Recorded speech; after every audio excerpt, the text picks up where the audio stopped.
So I'm reassured that that decision was not a wrong one. And I want to use this special opportunity to thank the event ETF team, the Commissioner of Innovation, and the Governor of Enugu in particular. I want to thank them for their vision. I want to thank them for their leadership. And I want to thank them for the opportunity.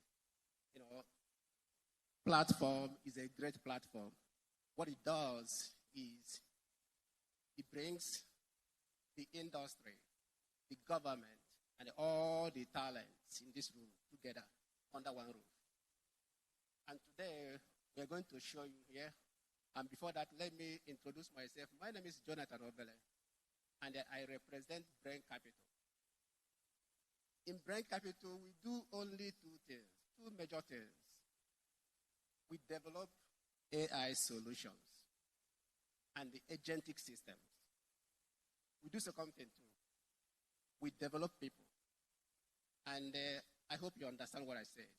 I mean, we develop people. We don't frame people. We develop people and let them recognize how to turn pain the solution, how to turn problem the solution. That's what we train. We don't train people. And we have examples. That's why I brought these guys. For the, by the way, our office is located in Ministry House on Umawolo Street. We are 1 year old in Enugu. And there, guys, we are still not open to the public. They are still helping to deliver projects for United States because we are licensed to practice both Nigeria and United States.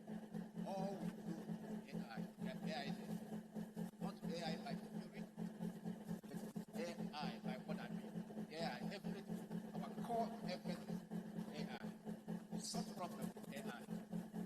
Oh, make the life easier for you, AI. And we're going to show you how. So today, what we're about is something very important. Everybody knows what is AI, artificial intelligence, right? But I don't know whether everybody knows what is AI. So, what is an agency? An agency is an organization online that you can contract something. Think of it, if you are looking for a passport, then the travel agency, they help you process the passport, fast. But also, somebody that is assisting other things, right? That is the evolution. When we are talking about agentic AI, there is AI that is something autonomous. That's the same way you have a personal assistant. He can take care of your email, answer you, he can pay bills for you, he can create so many things for you. That is the point. So, this is what you see today, just a demonstration, right? So we are using that for our training, internal training here. And we are creating software, and there are things they are going to see. AI has a brain, agentic AI has a brain. It has a way to process instruction. It has a tool set, just like an architect. An architect is in the house, and they have an electrician. You have a carpenter. They have two sets. They have hammer, they have saw, they have the agent has all those, which is a different way, right? So when agent take a decision, give agent a decision, go to the kitchen or go outside, monitor what is going on and report to me. So consult his brain. Then we divide those tasks into 3 stages. Go, right? Translate to the report. The report already has a command internally that knows how to go, right?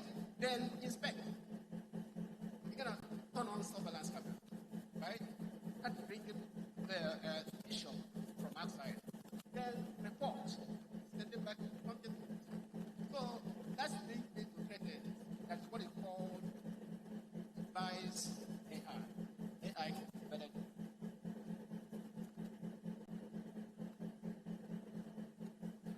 Okay. I think we need to. I'm gonna hand over to this young guy. Let them do what they know how to do. They can train for this. Good afternoon, everyone.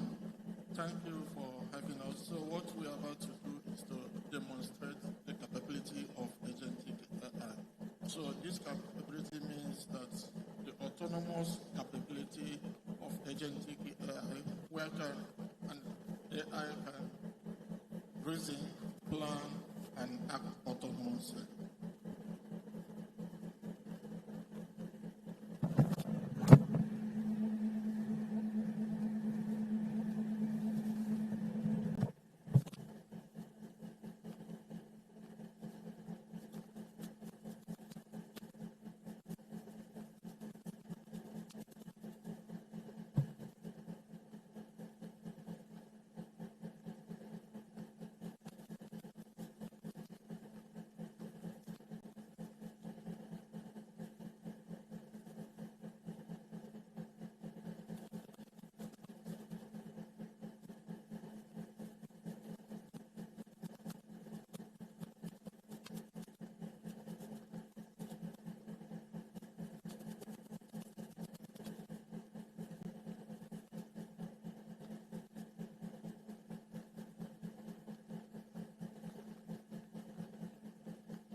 Sorry, just be patient. We are having a lot of Wi-Fi networks here, and there's actually, there are a lot of interference to the robot.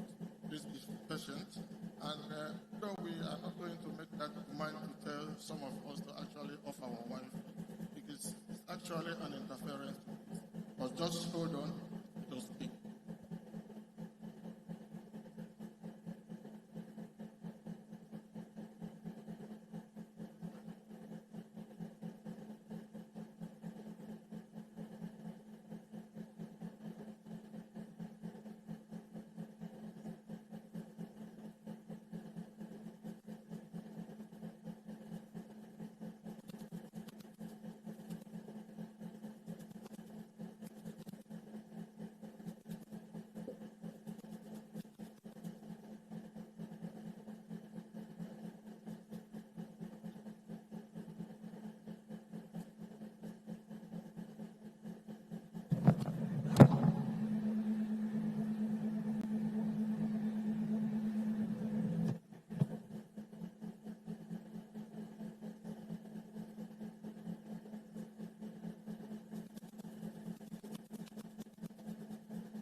Hello everyone and welcome to the Enugu Tech Festival. I am Brain Capital AI Mobile Agent 2. As an agentic AI, I can autonomously reason, plan, and take actions. I will now walk a few meters, return and continue with the rest of my demonstrations.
Hello everyone and welcome to the Enugu Tech Festival.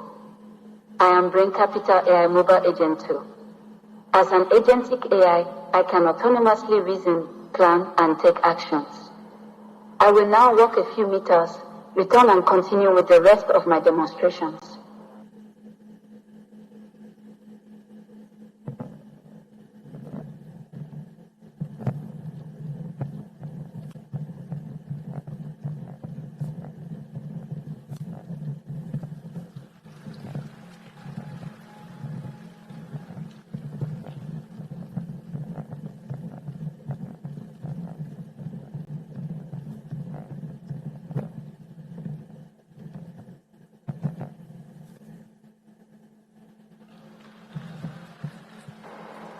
Are you amazed by what you just witnessed?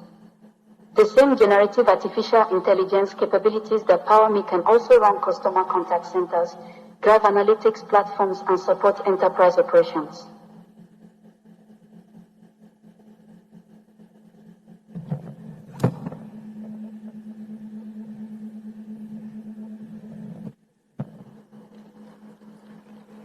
If you are a business leader, we offer 30-day pilots. If you are a developer or student, we teach you how to build systems like this. This is the Agentic Artificial Intelligence Live Lab, and this is the future of artificial intelligence. Come visit our Global Delivery Center here in Enugu. Thank you. I will now hand over to my human partner to continue.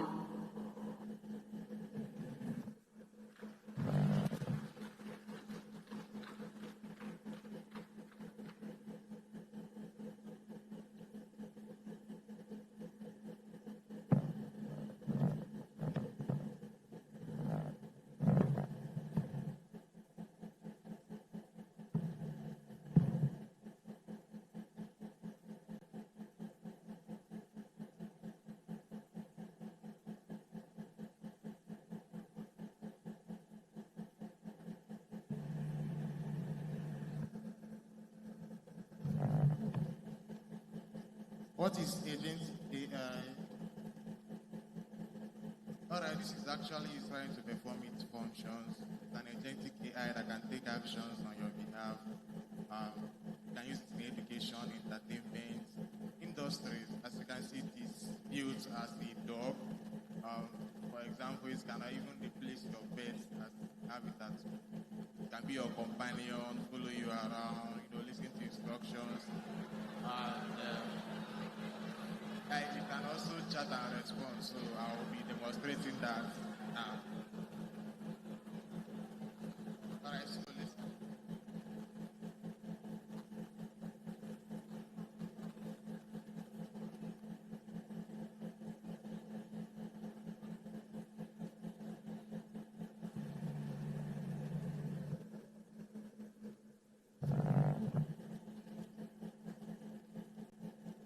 What is Agentic AI? Alright.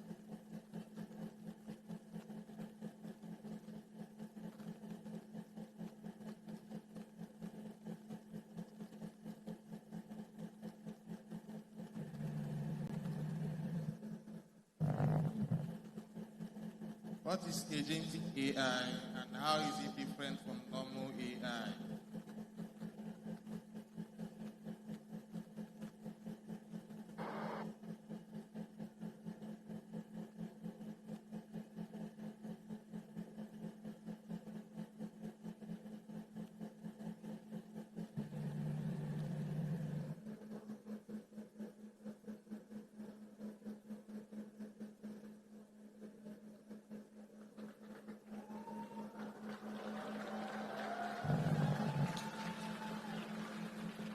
I want to repeat the question. What is Agentic AI and how is it different from normal AI?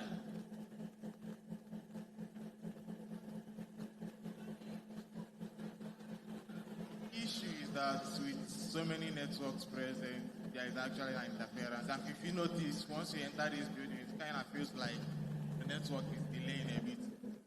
So it needs network to communicate with me. What is Agentic AI and how is it different from normal AI?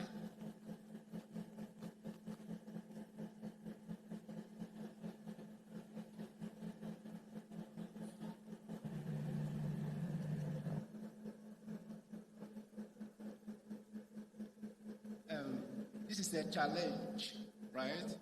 Anywhere there is a challenge, there is also opportunity. What is happening here is they don't have network connectivity between AI. AI has to store Wi-Fi to be able to connect and get the voice, right? So we have a network challenge here. And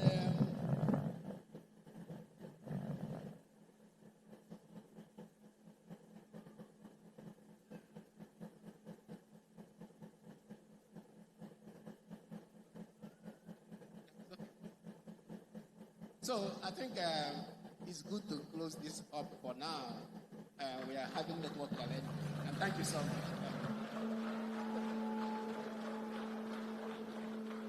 So typically, we have an age.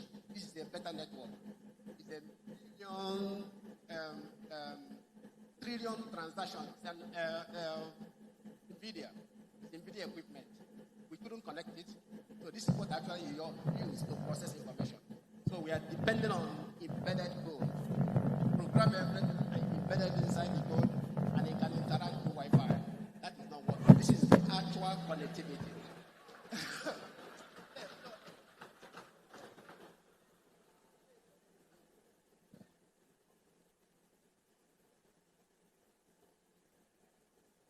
Put your hands together for them, please.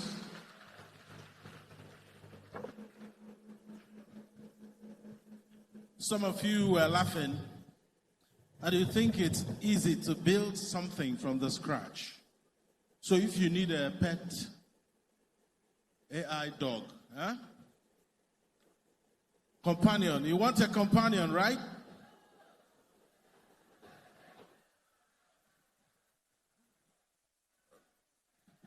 See, I told you guys to go and learn AI prompt engineering. So if you prompt this dog very well, it can be anything you want. If you prompt it properly, it can print money, I'm sure. You see? Yeah, and as you can see, it can walk long distances. You can even use it to order something. Yes, where is that? The guy that gave out iPhone 13. Are they still around? I can't find my phone. Yeah, please put your hands together for all the presentations so far.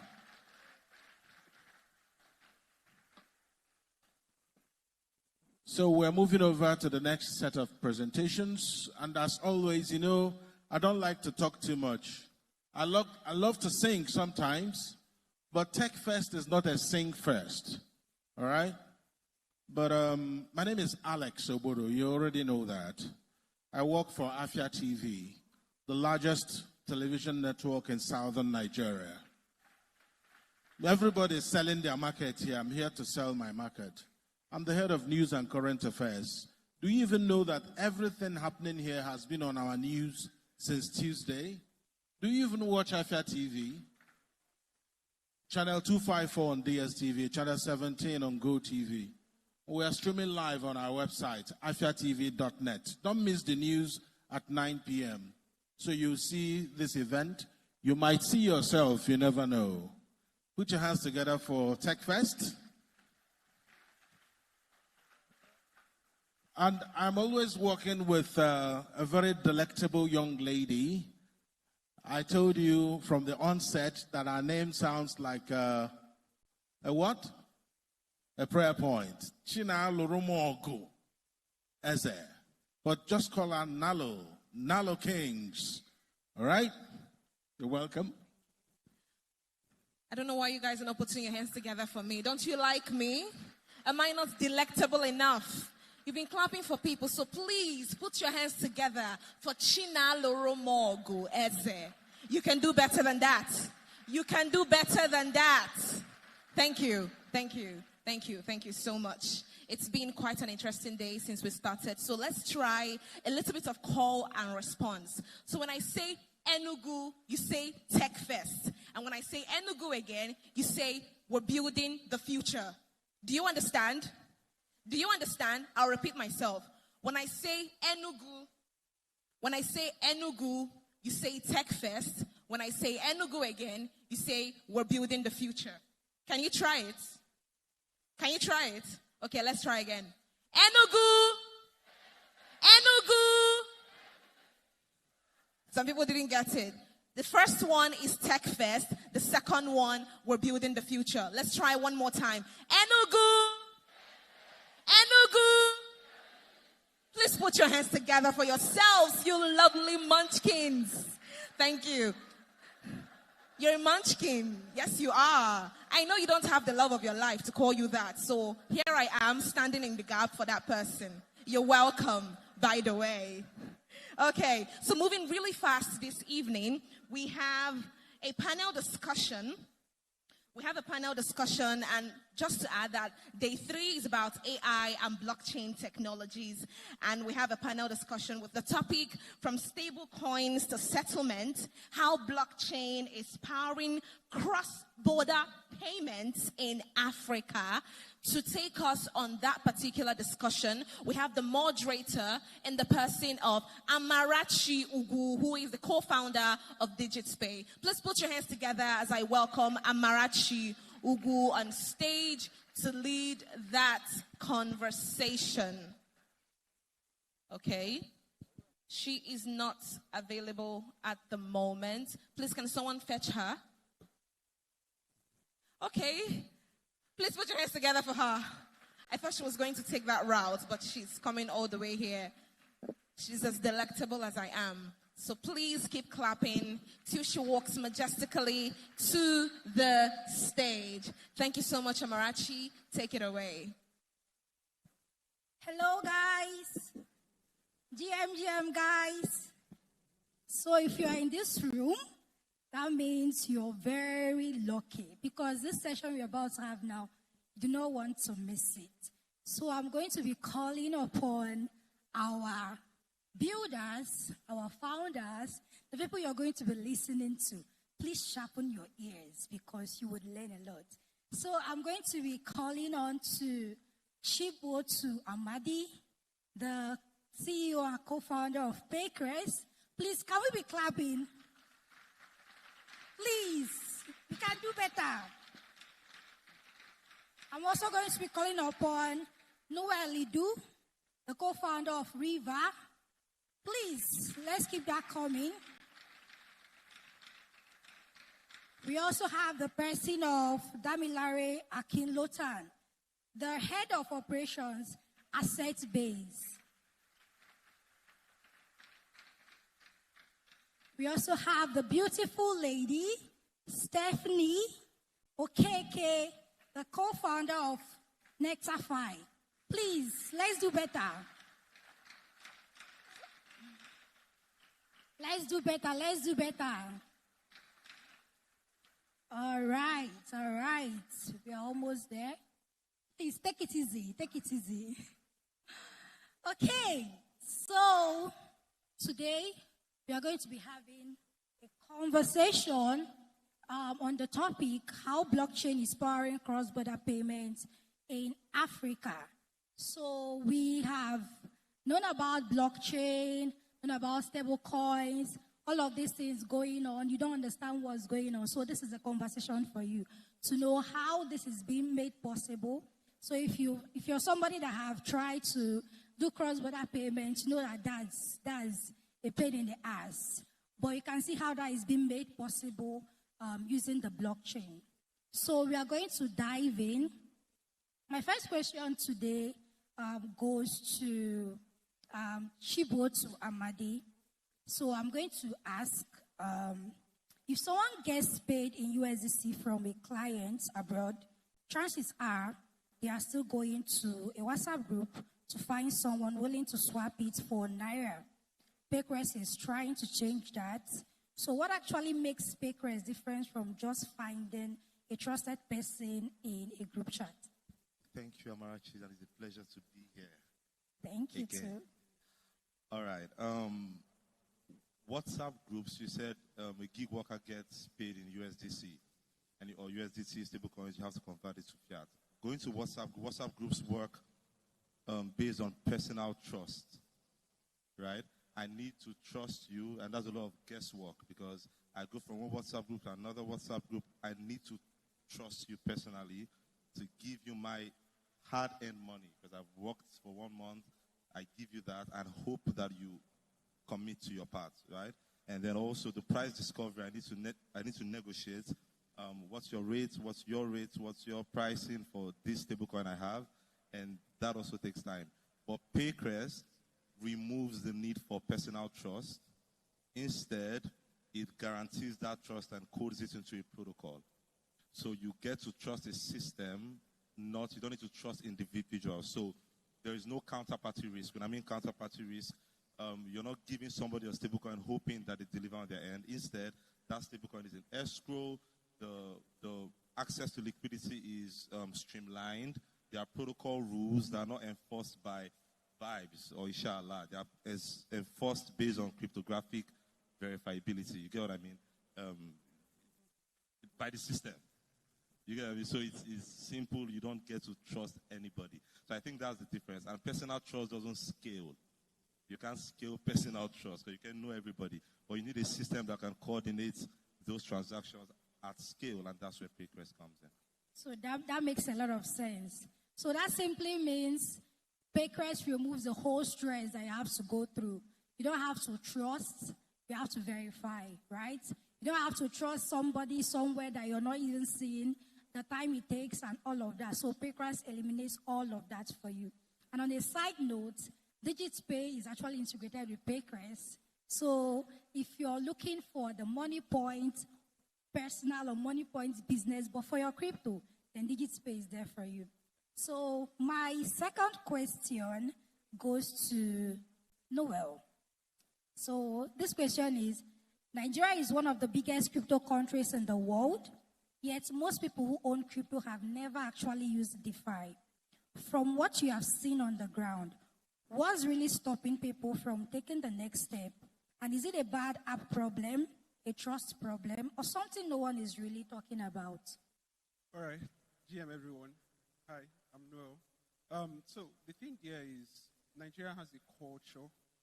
All right, down here in Africa, there's a system we understand. And that system we understand is a system of trading. That's why most crypto-related activities are around merchant, business, trading. Then when it comes to the area of DeFi, originally DeFi is basically around the technology. Most products that have come out of it, most products that have been built around DeFi, they are technology-based, not finance-based. What we understand here is finance. What we understand here is trading. So how we can break through that, which is something we are already doing with River, is to speak a language people understand. And that language they understand is transaction, buying and selling. Either you're selling different currencies or you're selling goods and services. All right? So preaching DeFi or bringing DeFi or streamlining DeFi in such a way that people will understand is the easier route to go. And yes, why it's easy for us to do is because we are cultural. I'm in Nigeria and I understand how the system works. And something else product needs to learn is to understand user feedback. So you understand the community you're building for, you understand the region you're building for, and understand the language you understand. Once you're able to break through that, it's easier for you to scale in any ecosystem or environment, especially Nigeria. Thank you. All right, thank you for that. So my next question is for Damilare. But I want to ask, does anyone in this, do we know what's called real world assets? If you've heard real world asset before, can I see your hand? Real world assets. Have you heard about assets being on chain? Okay, that means if you do not learn anything, you will learn what the real world assets and how that can happen on the blockchain. So my question to you, Damilare, is putting assets on a blockchain sounds clean and simple in theory, but in reality, you are navigating Nigerian laws, assets that are hard to sell quickly, and users who might not fully understand what owning a token even means. Where does the whole thing actually get difficult in practice? And what has asset base done to get around it? Thank you. Thank you for your question. So in terms of difficulty, I would say I'll start from the regulatory side of things. In Nigeria, where, we are a little bit traditional when it comes to regulatory notions to SEC. We are a little bit traditional when it comes to capital innovation, especially in capital markets. So it's a little bit difficult to be innovative because there are some things that even our regulators do not fully understand, that we, the innovators, are the ones like teaching them how to adopt that. So that's one of the things we are kind of facing right now. So we are working with SEC to have a form of a regulation, that basically adopts reward asset tokenization. We're like one of the few guys doing reward asset tokenization of asset base. So let me give you context on asset base. The idea is to tokenize reward assets, commercial papers, federal government treasury bonds, things that, are traditional capital market instruments, to bring them on chain. So it is much more accessible to people. And then we're also trying to fractionalize it. So this is not something you would see everywhere in the market. So there's a regulatory order on that side. The second hurdle we kind of face is the liquidity side. So a solution to the regulatory hurdle is that, we're working with SEC, also like trying to educate them such that, we come to a middle ground. There's a VASP already, actually, the SEC Accelerated Regulatory Incubators Program, which was actually established to adopt crypto into the capital market. So we're also working to get into that program. The second order we face is liquidity in terms of tokenization. Tokens are just tokens if there's no liquidity supporting them to trade them. So the second order of essence is liquidity. So we are building liquidity frameworks such that, anybody in this room could actually add their liquidity. So in crypto world, that's like farming. You can basically put your money into a particular asset such that your money is working for you. An analogy I typically tell people is like, you sell provisions, I can give you my money to trade your provisions, basically, and then the returns you make on your provisions, you give it back to me. So that is the liquidity frameworks we're currently building an asset base. I think the third one is education. So we are trying to actively educate people that, this is the next thing in capital market. I'm not going to lie to you. Of recent, the New York Stock Exchange announced that they're going to be tokenizing the actual stocks into tokens. So it's like the next phase of capital market, and that's what we're trying to position to also be like, we capture that particular market as well. All right, so you're saying that someone that has a provision store can have their stock on the blockchain. Okay, so someone that is selling at Obete, that maybe is selling TVs, they can have their TV or whatever they have in their store on chain. And when people provide liquidity for those assets on chain, they can earn money from it. So you guys, this is possible, and it's possible with asset base. You can have all the unconventional things, not just a token that is just there, not just a community token. You can actually have lands, have cars, have real world assets. So that's what it simply means. Something that you can see and feel, you can actually have it represented on the blockchain. And somehow you can earn money by being a part owner of those assets on the blockchain. So have you learned anything today? You've not learned anything. Have you learned? You've not learned what reward assets is. You know what an asset is. In fact, you as a person, you are an asset. Sure you know. So you can be on the blockchain. And people can earn by owning you. So as I said, education, user education. So students do that. All right. So, yeah. So my next question is to Stephanie. So a lot of Nigerians already save on Piggyvest or Carrywise, or even just their bank app. And NectarFi is coming in with a dollar yield angle they have probably never heard of. How do you get someone who has never touched DeFi to move their actual savings over without the first thing they think being, that sounds like a scam? Thank you, Amarachi. So I think the first thing is to understand that DeFi is the tool. It is not the product. So we have to focus on education, making them understand what they're actually using the app to do. So think about it like it's a financial infrastructure, yeah? and the back end is crypto.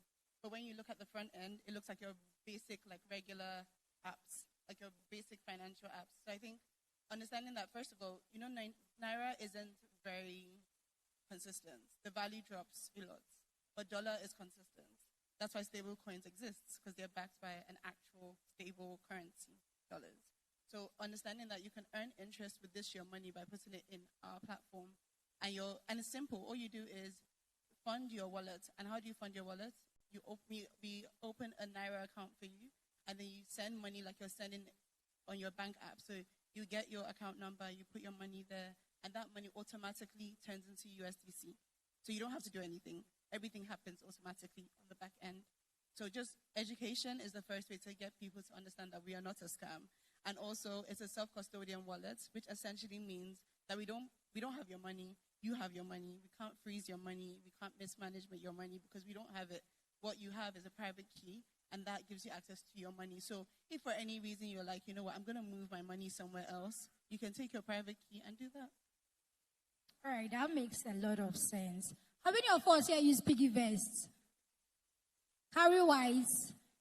Okay, so what if I tell you that you can do, head has say now, that there is no situation where that, okay, you hear that they are freeze your money, or you're trying to bring it out, and they are telling you one kind story. And you can earn, you can save, you can earn on those savings using this application. Isn't that cool? Isn't that cool? All right. Okay, so my next question is to Chibi. So if you're here and you're building a product, you're trying to raise, you're a founder, and they said they're showing you Shege, you want money. So you want to listen to this question. Chibi, you raised $404K at a time when $404,000, I don't mean, yeah.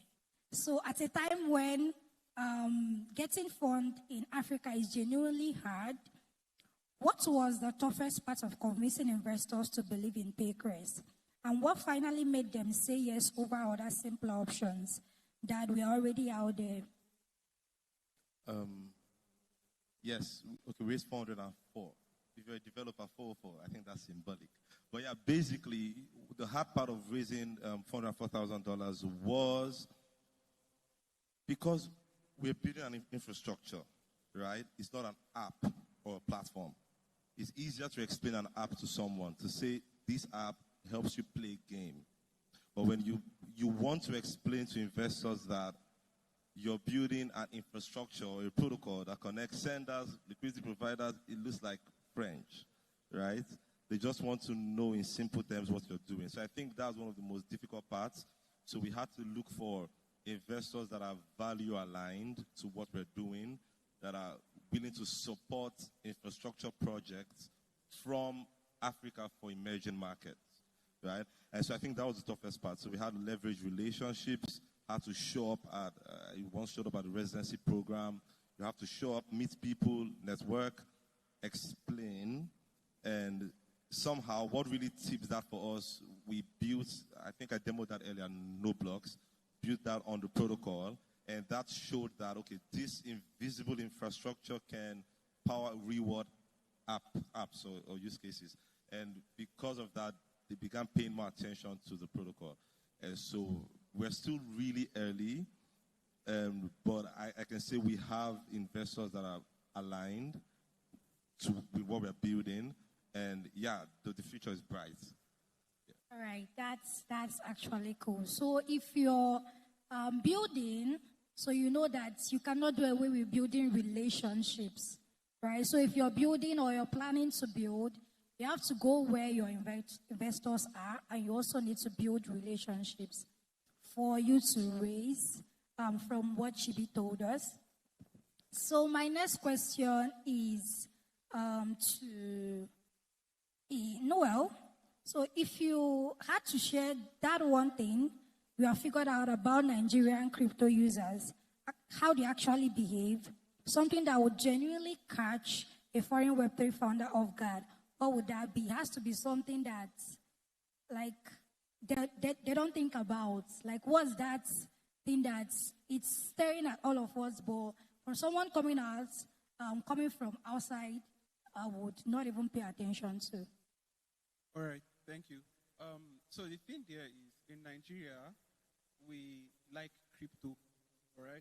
We are interested in it, but there's something about us, and that thing is options.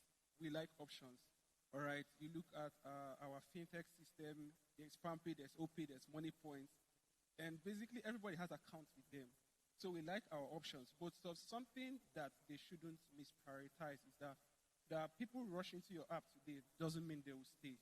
They just like to try out new things, all right? A new restaurant is in town. We all go there. Then the next day, we go back to Tachos to buy our food, all right? So this is how it works. So something that they should take note of is, and another core thing that many people miss out is, I mentioned when I talked earlier, is about culture. What problem are you solving? All right, what's the utility? Is your use case applicable here within the Nigerian ecosystem? Because it can work in the Western world. That doesn't automatically mean it works here. So yes, it's new stuff. We can try it out. We can go around it, see how it works, probably put a post about it. But it won't last, or you won't have long-lasting users from Nigeria because it doesn't solve our problem. So we like options. We'll go to it. But when we look at it and see that this thing is not really solving a pinpoint that we can relate with, the way people rush in, they just rush out. All right, and the thing, you're just wondering what's going on. All right, so that's like the bad thing or something Western founders should take note of. Yeah. So I want us to say the truth. How many people have OPay, Money Points, and PAMPay accounts at the same time? Just imagine. Why? Why?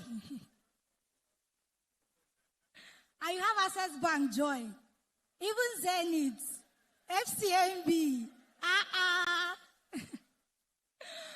Okay, so Damilare, you have seen both sides when it comes to investment, right? You've seen traditional investment platform as rice-based and blockchain-based markets as assets-based. Where do you think investment in Nigeria is headed over the next 3 years? And what needs to happen for buying a tokenized asset to feel as normal as opening a piggyverse account? Thanks, Amarachi. I'm sure. Let me take a minute because someone said no. I did not learn something yesterday. So I want to explain what tokenization is. Tokenization of real-world assets. So tokenization is basically breaking down a bigger piece, something like this, into smaller units. So it becomes, so I can break this into 100 units, so it becomes 100 tokens, making up this bottle of that.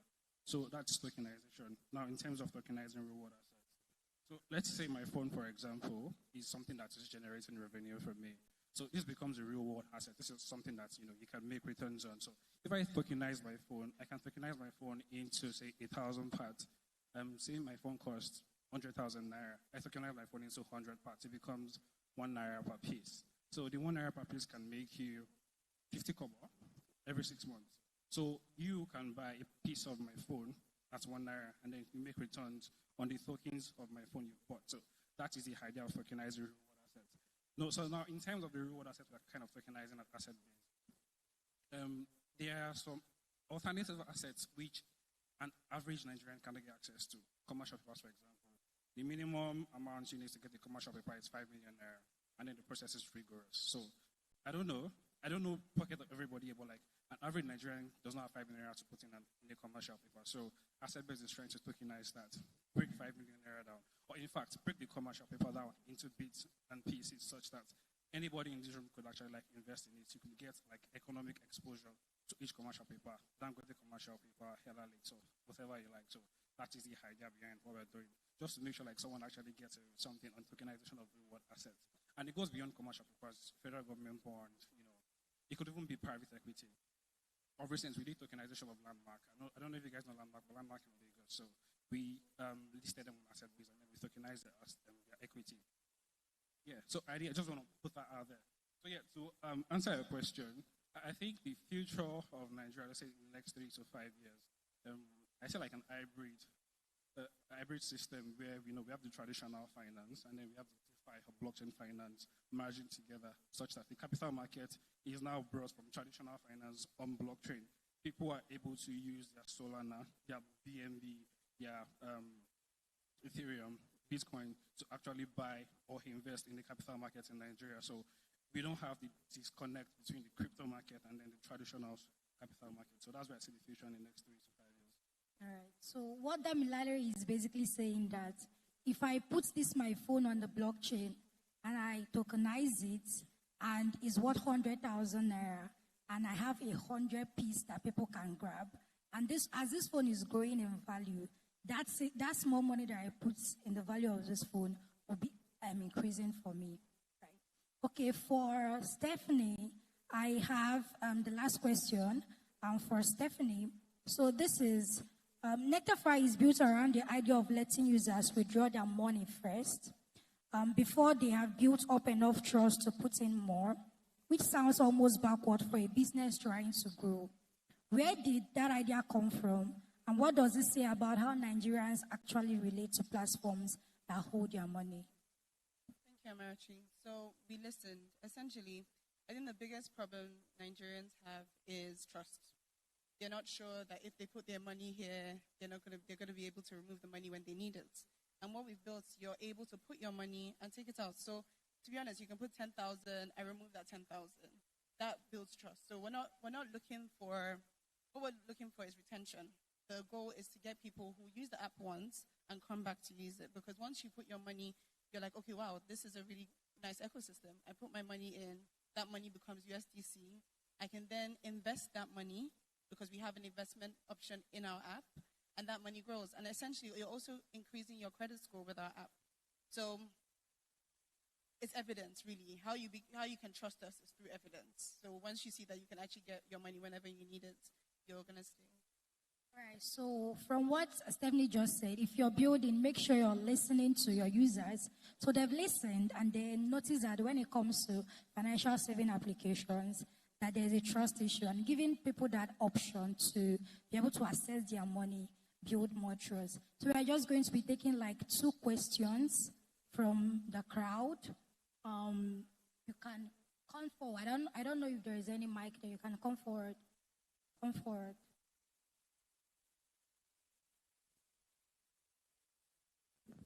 Any other person? Just because any other person that has a question?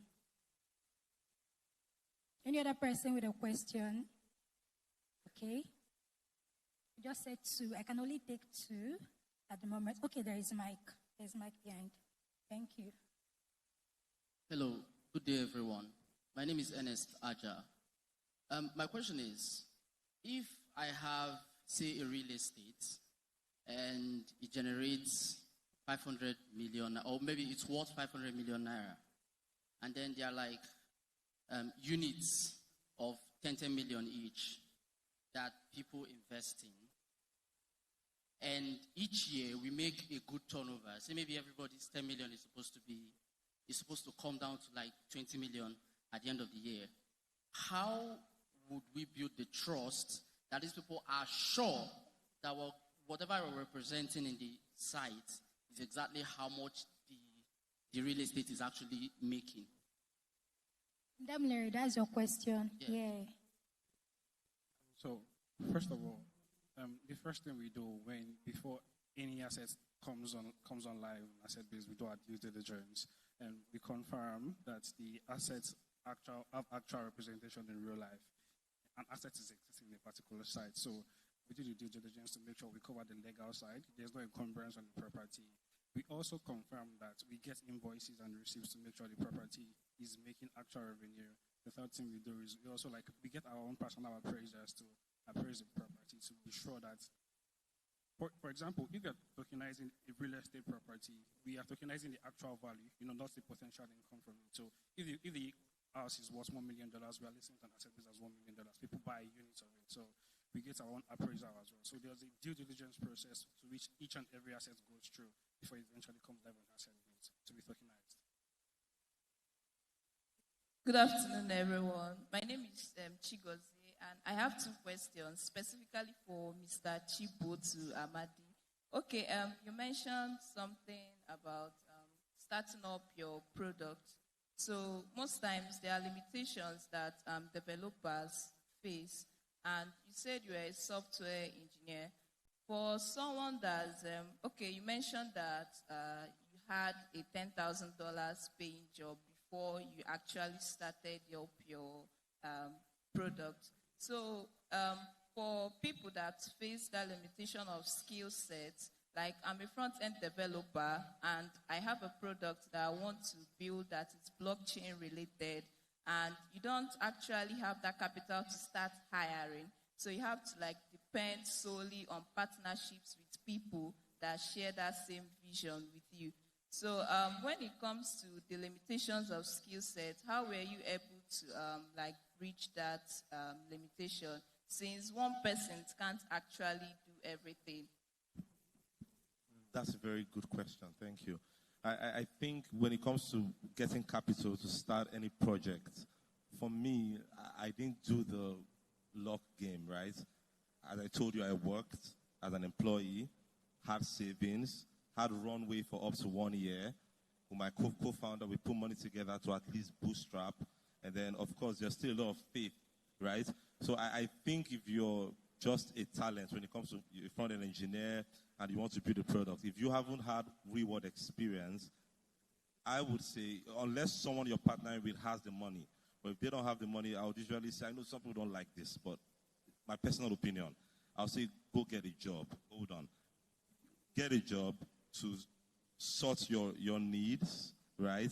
Get people that are working, even though they give you part-time, like they give you maybe 3 hours a day, 4 hours a day. That's good. If they believe in your vision, they're giving you 3 hours a day while they're working a job, right? That way you can give money into the business that early stage. When it's getting to the point where it feels like it's going to work, then you can quit and focus on it full-time, right? But when you're dealing with nobody has money, everyone is broke, and we are living this Silicon Valley mindset, your government is not supporting you in that, unless they are Enugu state government, of course. But they're not going to support you like that. So what you need to do is to have a way to sustain yourself, so you don't push people to even steal company money or do things that would make them pay their bills. You get what I mean? Does that help? My second question, No, please. we are running out of time. Just So you one can actually meet him after this and ask your question. Okay. Thank So you, we sir. are running out of time. So guys, this brings us to the end of our panel session, and thank you guys for listening.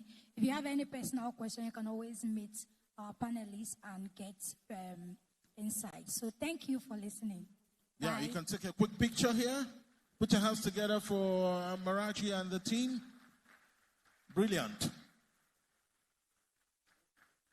Yeah, the paparazzi do us the favor of the pictures. I mean, they were talking about payment systems. I've been using MoneyPoint for some time. I have a business account on MoneyPoint. And talking about MoneyPoint, I would like to invite the Senior Vice President, Distribution Network Sales of MoneyPoint, Ezekiel Sani, to talk to us.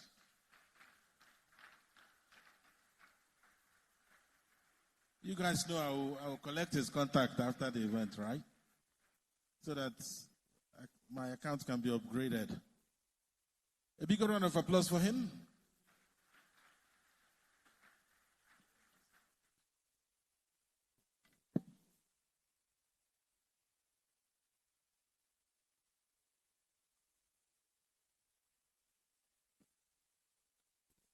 Good afternoon, the Honorable Commissioner and distinguished government officials here present. Also, good afternoon to all our business owners, innovators, founders, and a vibrant tech economy here in Enugu. It is an honor to be here this afternoon. On behalf of MoneyPoint, I would like to sincerely commend the organizer of Enugu Tech Festival for creating a platform that brings together policymakers, entrepreneurs, technologies, and financial institutions under one roof. Because real economic acceleration does not happen in silos. It happens when ecosystem aligns, and that is why we are all here together this afternoon. The Southeast region is a region that is commercially strong. Entrepreneurship in this region is not something that is accidental. It is something that is cultural, and we all know that. And we can see that from the large trading network of Onitsha markets, the manufacturing clusters in Aba, and the emerging innovation community here in Enugu. This region has demonstrated resilience, ingenuity, and a deep commitment to enterprise. Commerce here is not a challenge. The opportunity that is before every one of us is to strengthen infrastructure that supports commerce here in Enugu State.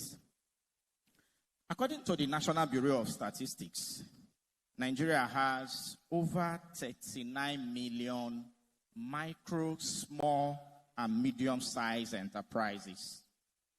These businesses, they contribute nearly 48% of our GDP, and they account for over 80% of our employment across the country.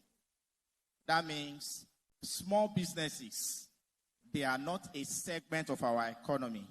They are actually our economy, contributing over 80% of the employment data across the country. And a significant share of these businesses, they operate outside Lagos and Abuja, and they are in regions like this, like Enugu. But despite this data that we have, EFINA data also tells us that nearly 30% of Nigerian adults, they are financially excluded. And this exclusion is higher in rural and semi-urban areas across the regions, including southeast rather. At this time, micro, small, and medium-sized enterprises in Nigeria, data has also shown that there is a common problem among every one of them, and this problem is the gap in credit. They want to do business, but there is no enough fund to do this business. CBN data has also shown that the credit gap in Nigeria runs into trillions of naira. So, we have strong enterprise, but the problem we have is limited structured access to capital. And that is the gap that digital financial services can fix in a transformative way. And that is why MoneyPoint is here. Digital financial services, they are not just for convenience sake. They are economic infrastructure. When small businesses, when they digitize their transaction, their revenue becomes visible to everyone. Cash flow pattern become measurable, and risk also become quantifiable just by digitizing their transaction. And when risks become measurable, credit become possible. When credit become possible, inventory expands. And when inventory expands, employment grows. And when employment grows, regional GDP is strengthened. That is the multiplier effects of financial infrastructure. It is quiet, it is structured, but it is very powerful. However, one important truth remains.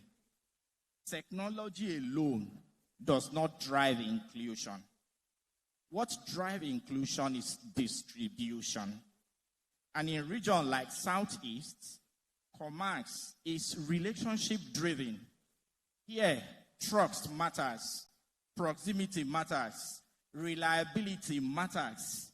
So, digital adoption scales when infrastructure is present within markets, within clusters, and within community.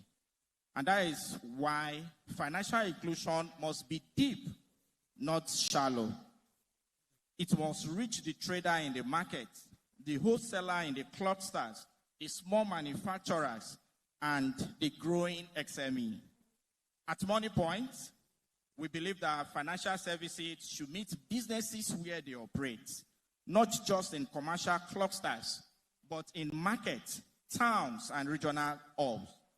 So our focus is on building infrastructure that supports small and medium-sized businesses, enabling payment acceptance, improving transaction visibility, and supporting structured working capital. Because when businesses are visible, they become credit-worthy.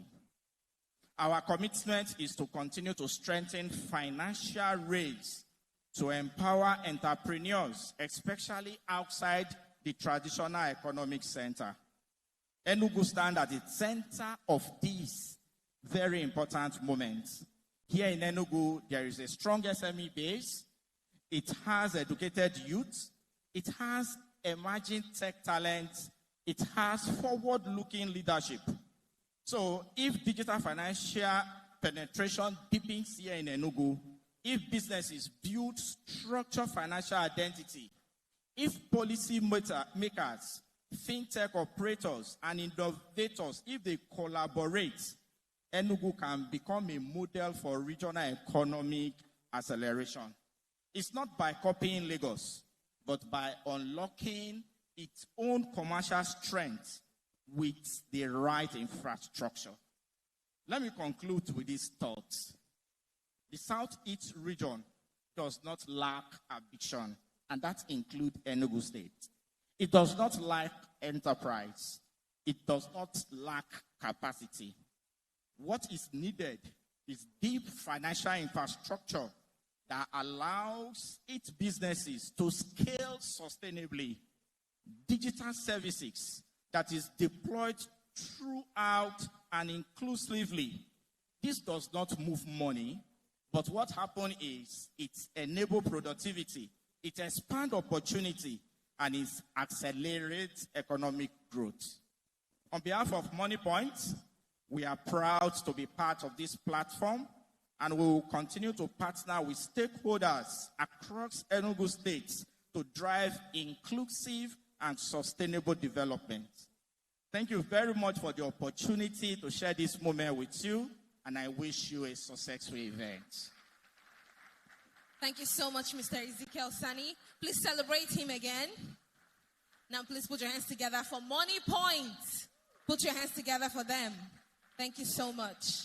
I'd like to also remind the sponsors or anybody sponsoring any giveaways tonight for this day, actually for the audience. Please do not forget that there are actual human beings who are called MCs that keep coming back up here, standing, making you laugh, enjoying the company. Do not forget them in your giveaways. Amen? Amen? All right. Thank you so much. Okay, so let's try our affirmation one more time. When I say Enugu, you say what? When I say Enugu, you say what? The first is Tech Fest. The second is we're building the future. Let's try again. Enugu. Enugu. One more time. Enugu. Enugu. Let's put your hands together for yourselves. Thank you so much. Moving really fast this evening/afternoon, we have our next keynote speaker, who is the OG Labs developer and ambassador in the person of Eze Ransom. Please put your hands together for Eze Ransom as he comes on stage to take us to the next level on today's conversation about AI and blockchain technologies. Keep clapping till he comes on stage and takes the microphone for his speech. Thank you.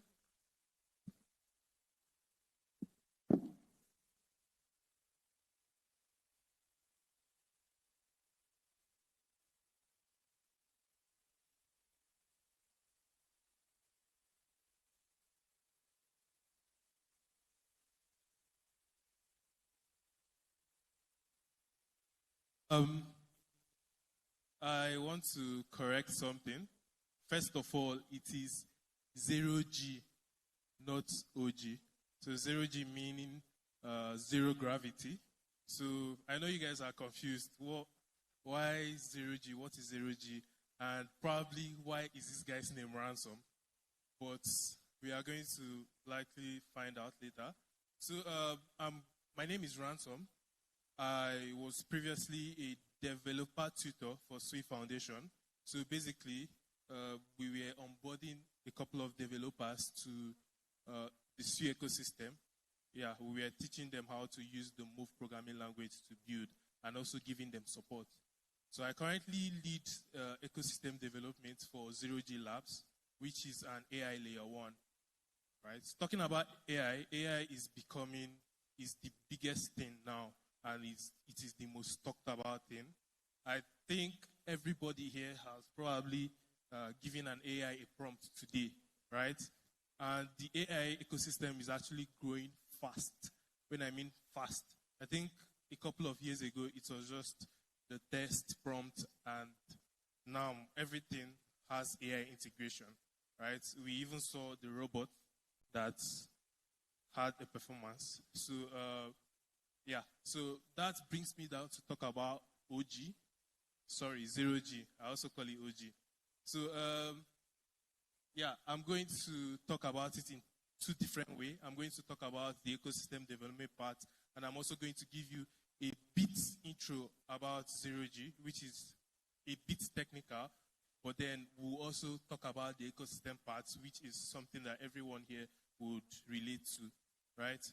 So, like I said, ZeroG is a layer 1 AI chain. So basically, we want to solve a problem. Now, the problem is that AI now, they are very data hungry. Yeah, so you give an AI a prompt, and the next second, when you go to IG or another social app, you're seeing, maybe you ask your AI about a watch. Probably you go to Instagram or another social media handle, you start seeing stuff about the watch, right? They've sold your data. And the truth is that they actually learn from your data. Models are trained from data. And so the entities that run a model is, one, the model, the company that runs the model, and the user. And since the company is in the middle, they get to actually control what you get access to, right? And most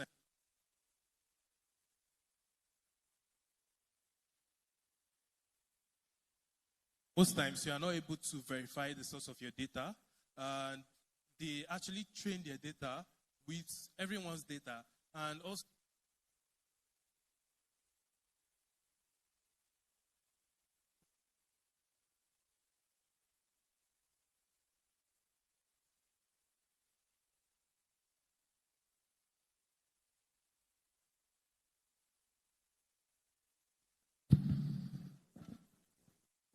sure, boy.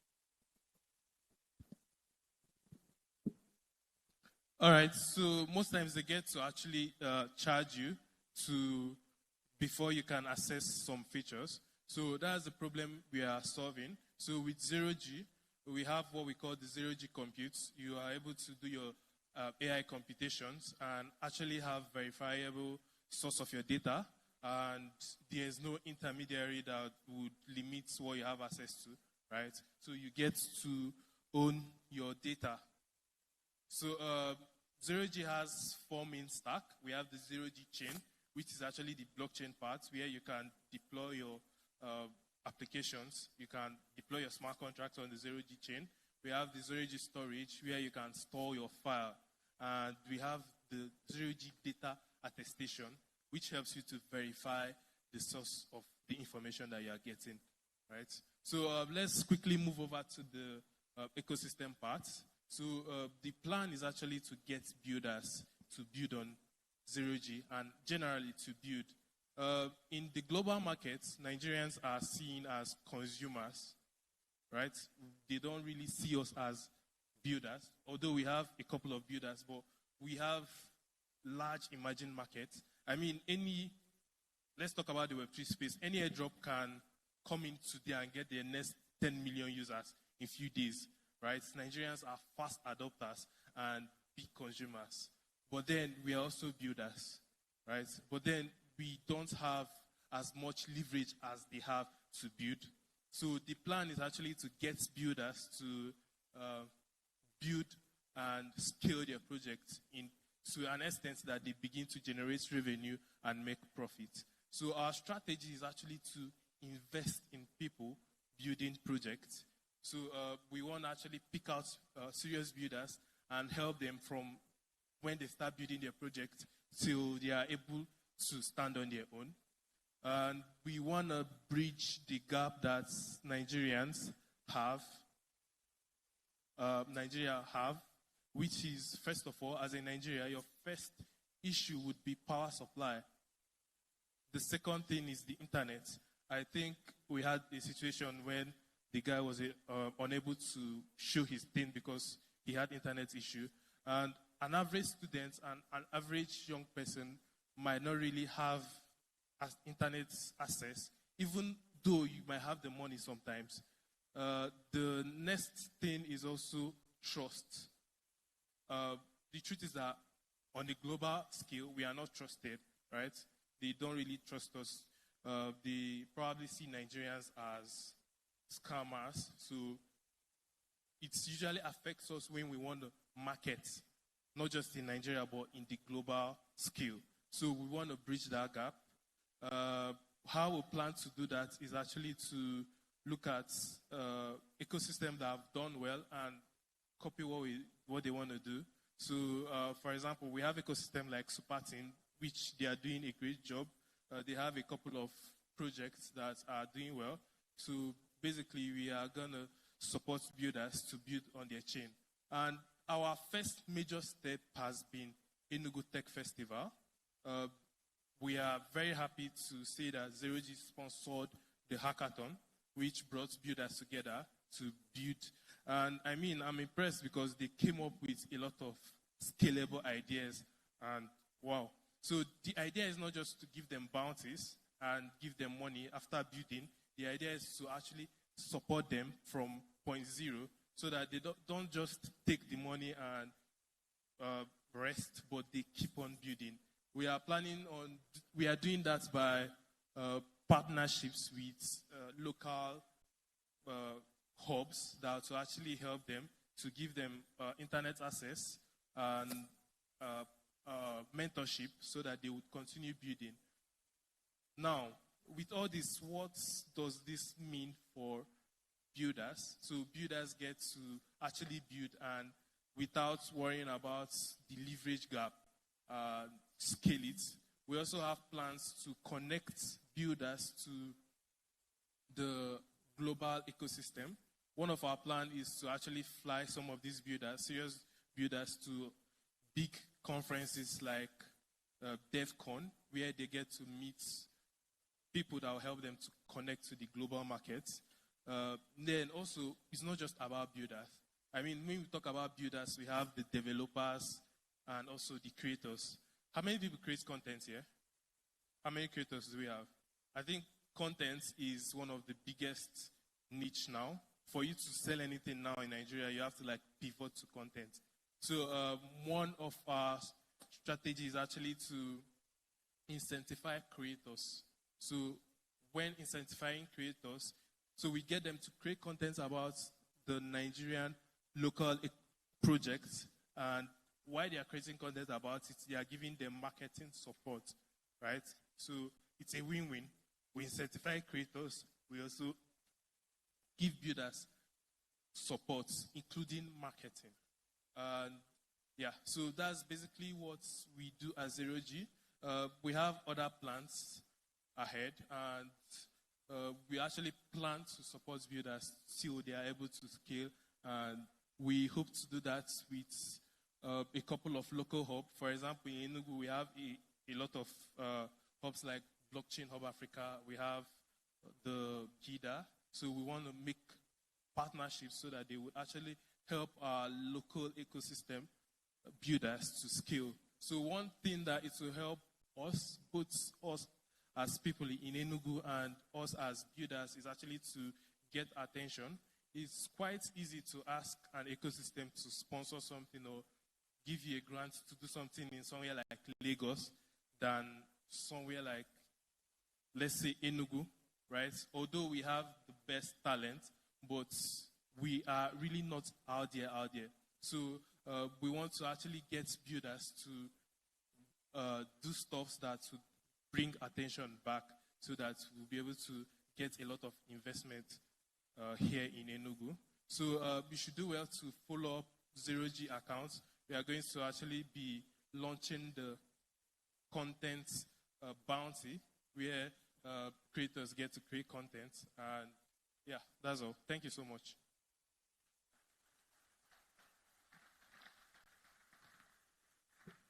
Thank you, as a ransom. Thank you for the ZeroG Labs. Thank you for all you've said. So we have a lot of opportunities through tech, isn't it? We all agree with that. Another round of applause for him. Quickly, let me recognize the presence of the Honorable Commissioner for Water Resources, Enugu State, Honorable Ben Collins Ndu Jr. You're welcome. You're welcome. So we'll now move over to the next session here. Thank you so much, Mr. Alex. We are almost done. I know you're exhausted and tired, but soon, I think this is the last talking session before we go to the award presentations. So for the last fireside chat, we have a topic called Web3 in 2026.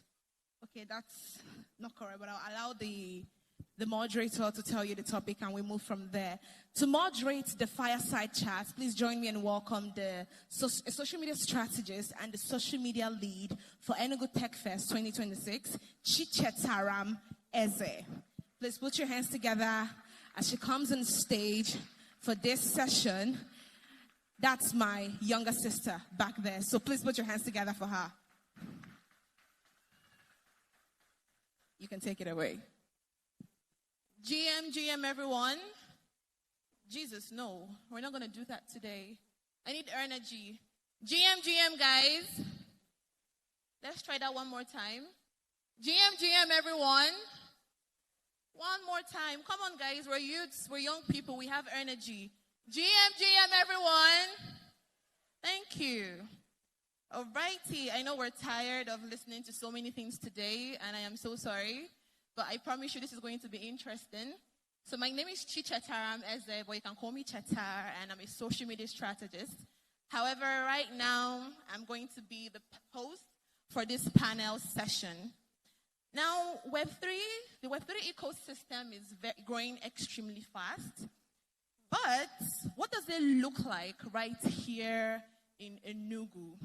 If you've ever wondered and asked yourself, what is holding us back? Are we really growing? Is this ecosystem thriving enough to create impact for developers, for writers, for communities and the city as a whole?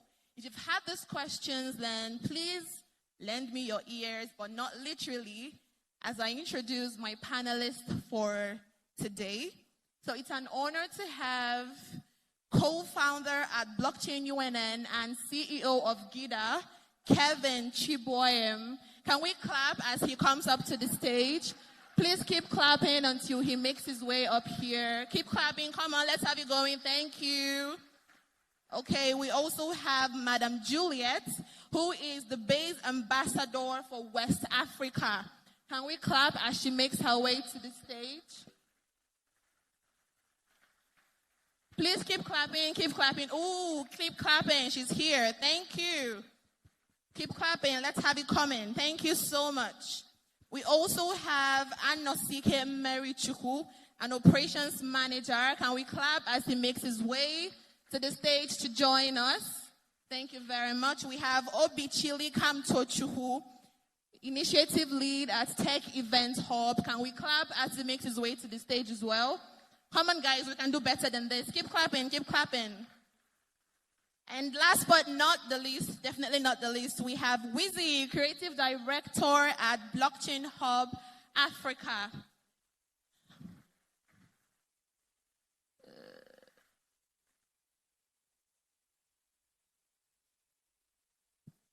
Thank you so much.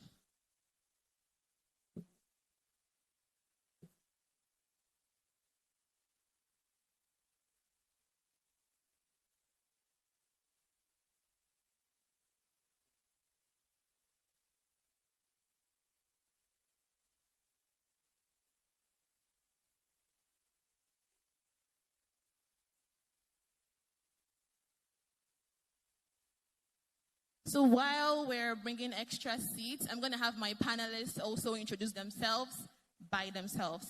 Starting from my left, Kamtochuku, please.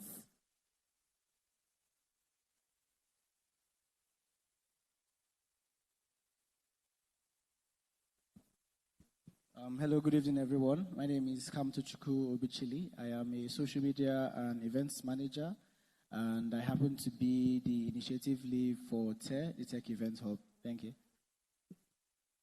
GM, everyone. I am Juliet Amobi, and I am the base ambassador for Southeast and South Nigeria. GM, everyone. My name is Wisdom Chinedu. I'm a creative director at Blockchain Hub Africa, and I'm a Web3 video educator. Okay. GM, everybody. Reply, GM, everybody. GM, everybody. Love the energy. My name is Mary Chukanosiki. I lead operations at the Metering Protocol. It's fantastic to be here. Cheers. GM, everyone. The GM is not GMing. GM, everyone. If you don't know what GM means in Web3, it means get money. So do you want to get money? So when we say GM, you respond. So my name is Kevin Chiboyem. I'm popularly known as Azimo Blockchain. I'm the founder and CEO of GIDA. GIDA is an edutech where we train blockchain developers and Web3 enthusiasts. I also co-founded Blockchain UNN, which is the blockchain club at the University of Nigeria, operating both from Nsukka and Enugu campuses. I lead Enugu, which is the Ethereum community in Enugu that organized the first Ethereum conference in Nigeria. And currently, I am building the Block Hive, which is a physical co-working space for blockchain and tech people. Thank you. Thank you so much for the introductions. I think I'm going to start with you, Kevin, given your very rich, strong, high portfolio. Okay, so what would you say, or how would you describe the state of the Web3 ecosystem in Enugu currently? Okay, that's a very good question. So in my opinion, the Web3 ecosystem in Enugu is advanced. It is no longer in its preliminary stages that we were a few years ago. Particularly when I started Web3 was in 2018. And as at the time, there was lack of education, abundance of it, right? But over the years, I think in 2019, I got into UNN, using that as case study. 2021, we started a blockchain club. There was not so much about Web3 and blockchain happening over there. But over time, within this 5 years time frame, we've done a lot of educational activities. You now have developers building stuff. People now know what to do and how to do because they have been taught. So now I think the Web3 ecosystem is very advanced, that there is a sense of direction, unlike how it was in the past. And we are making progress. In essence, you are affirming that it's easier for persons who want to transition into the Web3. It's easier for them now than it was for you when you started. Exactly. Absolutely. Thank you so much. Madam Juliet, I'm going to have you next. So would you say that in Enugu right now, we have enough skilled Web3 developers to build serious products, or are we really still in our learning phase? Are we still drawing things on the board, or do we have enough people with skills to actually give us high or valuable Web3 products? Thank you so much. Trust me, Enugu has one of the best set of developers you can find out there. I'm not saying this to bust your bubbles, but it's what I've seen, right? I've led builder and creator acquisition for Base, for a while now, and I've met builders in Enugu here and other eastern states, including the southern states. And because the ecosystem I work for is a global one, I've also had the privilege to meet builders from other parts of the world. And I can tell you that the kind of builder we have here, they have the potential to ship something very global. But the problem we have is that these builders, they don't really market themselves, right? For us to even be asking ourselves if we are still at the learning stage or if you have enough builders, it shows that there is a problem of discoverability, right? You are building, you have this great skill, but it's only your friends and probably your roommates that know that you're a developer or that you're even good. In Web3, you are your own number one marketer. Nobody is going to market you the way you market yourself, and we are all playing on a global stage. What this means is that if you are building something and you don't want to talk about it, trust me, you are doing yourself a disservice. The world needs to discover what you are doing. So what we're having here is not a talent problem, because I've seen, yes, there are more devs coming up, but we have solid developers in Enugu. You just need to stop playing small and realize that the Web3 ecosystem is a global stage. Stop playing small and really own your crafts, right? Thank you. Can we clap more for that? Thank you. If you're a developer and you are here, can I see you raise your hands? Just wave it a little bit above your head. Are you shy? If you're a developer, can we have you raise your hands? Writers, raise your hands. Designers, awesome, beautiful. So in essence, she's saying build in public. So I want us to do something real quick. Can you put your left hand on your chest? Can we do that? Can we do that? Then repeat after me. Say I. Then say your name. I, Cheta. No, don't say my name. Say, we're gonna try one more time. So we go with your name. Are we ready? Say I, Cheta. I will build in public and I will market myself. A round of applause for yourselves. Thank you so much. Okay, Mary Chuku, I'm going to come to you. Are you ready for me? Awesome. So given that we don't have a problem with the talent, would you say that the Enugu, okay, well, she has identified that we have a problem, but what else do you think is holding back Enugu's Web3 growth in general? Enugu's Web3 growth, to be honest, starts with each and every one of us in this room. From the writers, to the creators, to the journalists, to the designers. Because then you have to understand Web3. It's for everybody, right? It's for everybody. But again, there's a mindset that, oh, let me just build, right? Just build. I'll now publish it to now blow. But again, that's not true. You can ask each and every one of us. We have tried to do events, to do this. We have faced all manner of the shege in one line. And that's the truth, because then you get to see that the Web3 growth actually starts with you. So people knowing that is a space that can contain them is something very important. But again, when you come and see Vindicated Chid, you see that, Jesus. You now hear Kelvin's portfolio, you see like, you now start shouting. You meet Camto, meet Juliet. get based. You understand? Like, there's a lot of things going on. You see, like, this scale-up prints, hackathon, wow. This person win 10 million, wow. You'll be shouting like, is there still space? I'd like to know, do you think there's still space for you? Do you think there's still space for you? Do you think there's still space for you? You see, if you listen carefully right now, you're still hearing no. But that's a lie. That's a lie, right? For me, I always knew about Web3, but again, like, I entered their conference. Fantastic story. Entered their conference where they host. Bam, bam, bam.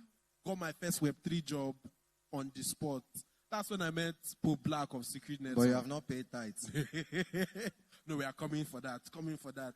We are coming for that. We are coming for that. But again, you get to see, right? He spoke about secret network, privacy. To be honest, his own part of Web3, I may not have known much. But then again, did I give up? No. From there, we went to Big Cat. He said, okay, how far? I like your energy. Come this thing. He didn't care whether I didn't know, but then he was ready to what? Teach. But then, are you ready to present yourself? Are you ready to bring yourself outside in the limelight? Because a lot of us are shy. We think it's only people that write code that made it in public. It's a lie. It's a big lie. At least our boss here, Juliet, will tell you. Juliet doesn't write code. Do you believe? She has never written a line of code. Okay. Yes, you have. Web3 Bridge. Yes, forgive me, yes. But again, when she started, right? But then, currently, is she writing code? No. To be honest, a lot of us, you ask Kelvin, when is the last time you wrote Solidity? 2021. You get to see, even Chidi, like, when was the last time he wrote code? Or he talked to Go? You know, they write. So the main thing you have to know is that there is space for you. There is. Come in, find where you belong. Whether it's blockchain UNN or blockchain Hub Africa, Base Boys. There is. You know, we call them blue bloods, but it's fine. It's fine. But I would like to say, there's really space. Forget, even look at the chair. There's space. So like, once you can build. You can join us on stage. You can make impact. So that's it. That mentality. Thank you so much. Can we give him a round of applause for that beautiful answer? So because I want this session to be very interactive, I want you to hold your neighbor now. The previous time we kept our hands on our chest. Now you're going to hold your neighbor. Please, if you're a guy and a guy is next to you, hold your hand very carefully so they don't blow your head. We don't do that here. All right, so please hold your neighbor. I can't see you holding hands. Hold your neighbor. So, quick one. Are there any Bridgerton fans in the house? Say hi. So that means you guys are going to know this line. So let's talk to your neighbor. Now look at your neighbor. Give your neighbor a very good smile. I need to see you looking at your neighbor right now. Again, if your neighbor is a guy and you are a guy, just small. Are we ready? So look at your neighbor. Tell your neighbor, dearest gentle neighbor, there is space for you in the Web3 space. What did your neighbor say? Okay, moving on. Thank you. Please give yourselves a round of applause for that. Thank you. Now that we've acknowledged that there's space for everyone, I'm going to come into the community perspective now. I'm going to have Wizzy answer my question next. Wizzy, are you ready for me?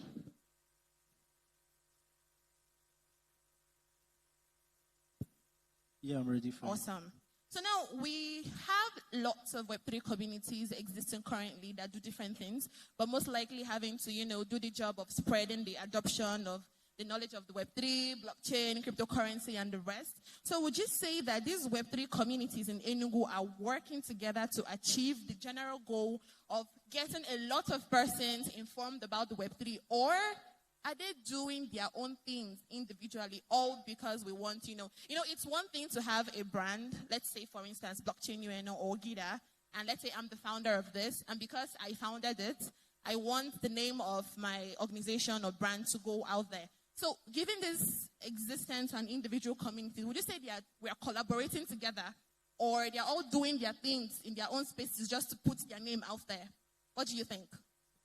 All right, thank you. That's a very interesting question. So I would say for collaboration, I don't think the issue is that Web3 communities in Enugu are not willing to collaborate. The challenge has been the infrastructure made available for them to be able to collaborate, right? Like she said, we have a lot of talent in Enugu. We have a lot of developers, a lot of creative, but we see that there is no enough structured place for them to be able to meet themselves. And it's from meeting themselves that the collaboration can take place, right? And that gap actually was part of what led to the birth of Blockchain Hub Africa. We saw that if Enugu is going to build a strong Web3 community, we need a structure, right? More like a physical space where developers, Web3 enthusiasts, even people that are new to the space, where they can come together, they can meet themselves and learn. Because it's from them coming together and meeting themselves that collaboration can take place. Thank you. So, can we give Wheezy a round of applause for that? Thank you. So we're in the want of time, and we're going to speed this up. So come to Chuku, I'm going to have you next.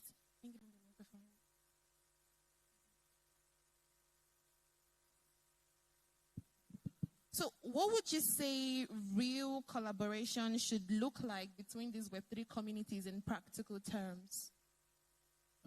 Okay, I think firstly, I would want to just differentiate something. There's the community leaders and there is the community. The community is each and every one here. Hi guys, please say, I am the community. I am the community. So community leaders are expected to do everything in favor of we, the community. So to your question, is way past just posting flyers. How far this brand A and brand B partner together to do this. Is the real collaboration there? Are they actually sharing resources? Are they sharing opportunities? Are they sharing talents? The talents, yeah, everyone here.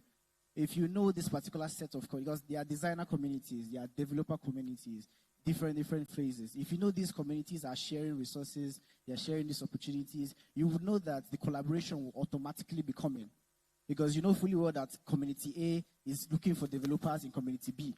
Community B is looking for designers in community A. Collaboration automatically starts. It's way past just posting flyers and doing this. If you know fully well that you're willing to allow another community, the community, both the members and their leaders, to come in, share your resources, work together, then at the end of the day, the collaboration will definitely, there's no way to stop. That was a very interesting response. Can we give Kamtochka a round of applause, please? Thank you very much. Because I've heard persons, I'm going to withhold names of these communities, right? But I've had persons give comments like, oh, I'm in this community and I can't come in here and share this link or share that link. Well, that's by the way. So according to Kamtochka, we should be able to have this healthy collaboration between each other, regardless of which brand, community, or whatever we belong to. So we're going to have a final question that Kevin would answer, and then we'll take one question or two from the audience, and then we'll call it a day. Okay, so Kevin, what do you think, or where do you think, what must Enugu get what must Enugu do to grow in the Web3 ecosystem faster than normal? Okay, very good question. So to grow in the Web3 ecosystem really fast, we need to align with what the global direction is going towards. And right now, nobody is in the global direction is building, let's say, products that's, let's say you see most hackathons that happen today. People are building very basic and minimal stuff. Let's say somebody is still building like a to-do list as case study or a calculator app. These things globally are no longer needed. In the Web3 ecosystem, we have to mirror what the global audience is doing. And you can only know what the global audience is doing by going closer. Right? So when you see major events happening, major conferences, major seminars, attend them. That is where you get to learn from these people what is happening. Join their community, join their calls. That is how you even get to know of some opportunities. Like Wizzy just said earlier, that one thing that has been stopping the growth or rapid growth of Web3 in Enugu most of the time has been infrastructure. So you find that there are opportunities to set up infrastructure like that by global brands, but we don't know about them because we are not part of them. You find that they are giving grants for this kind of thing. You have so many builders that are bootstrapping in Nigeria today, but they could have used grants to have gone further than they could have gone. So you find that the best way to do this thing is get involved in these global conversations, attend events, attend workshops, and start building global products. Also, when building, do not spend so much time on the building phase, but focus on distribution. I think we need to start thinking about whatever we build, how do we ensure it reaches everyone? This is why I like how Super Team, Solana, Base, everybody's moving now. Everybody's talking about distribution. Distribution is the new meta. So whatever we're building has to be properly distributed. So if you're a member of Super Team, if you're a member of Base, I want to give you guys a shout out. Please clap for these communities. They are really doing an awesome work in that regard. And then lastly, now that the infrastructure or basic things that probably builders needed to scale faster is now available, please use them, right? Do not withhold yourself from going to these places. Now there is Blockchain Hub Africa in Enugu where you can go to learn blockchain and work from. In Nsukka, we have built the Block Hive as a physical space like Blockchain Hub Africa where you can go to as well. There you can work, create. In fact, we even have a hostel there where you can live and lock in. 24/7 power and internet is there. Same with Blockchain Hub Africa. So go to these places. When you look at global product, if light is your problem, go to these hubs. There you have light. If internet is your problem, go to these hubs. There you have internet. Now we have a lot of co-working spaces in Enugu as well, like Cafe One and the rest. Go there and use them because you can only build when you have the infrastructure, and now they're available. So let's go global. Thank you so much, Kevin. That was lovely. So you heard it. You have no excuses anymore. You have the infrastructure at your disposal. Utilize what you have. So do we have any audience questions? We're going to take just one person. The first hand I see, which is her. Please come, make your way down. Thank you. And someone pass the microphone to her so she can have her question.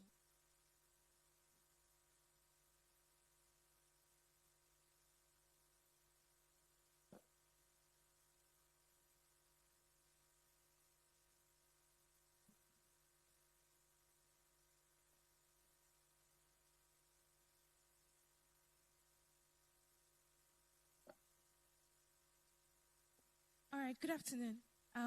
Thank you so much. My name is Christabel Amazwe from Caritas University. All right, my question is, you all know that cross-border payments in Africa usually struggle with things like trust. They struggle with trust, FX volatility, and regulation. How can this be regulated?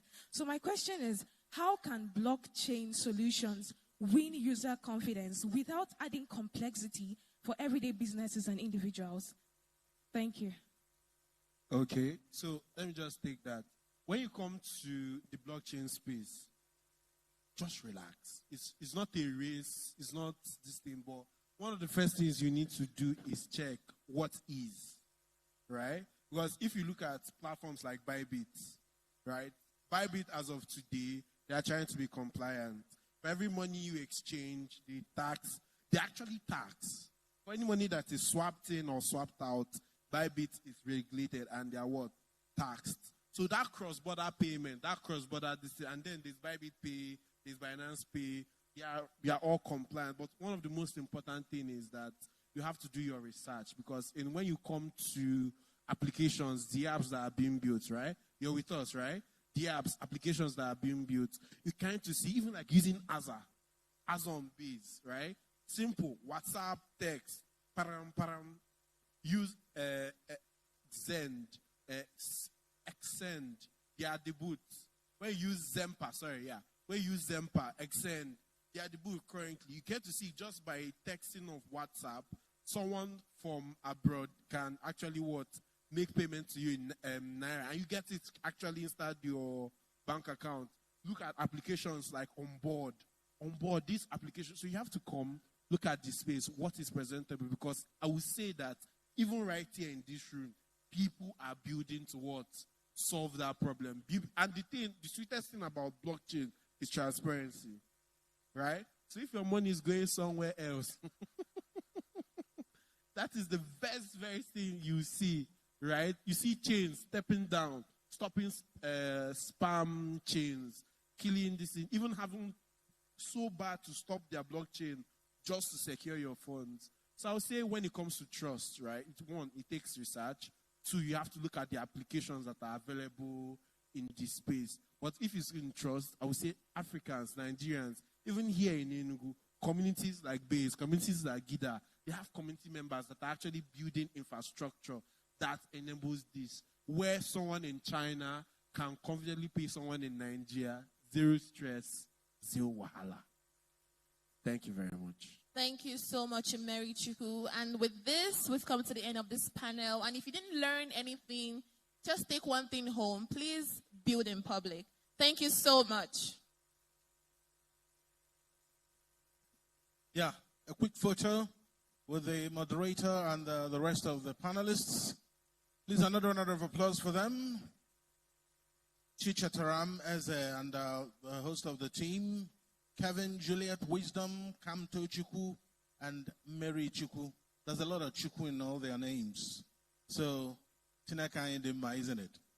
Okay, so quickly, before we get to the next set of things, I would like to recognize quickly Barrister Ugochukwu Abala, who's there with us. You're welcome, sir. You're welcome. And of course, very quickly, I'd like to recognize the Commissioner for Energy and Mineral Resources, Enugu State, Honorable Eina Obonna Oko Ubabe.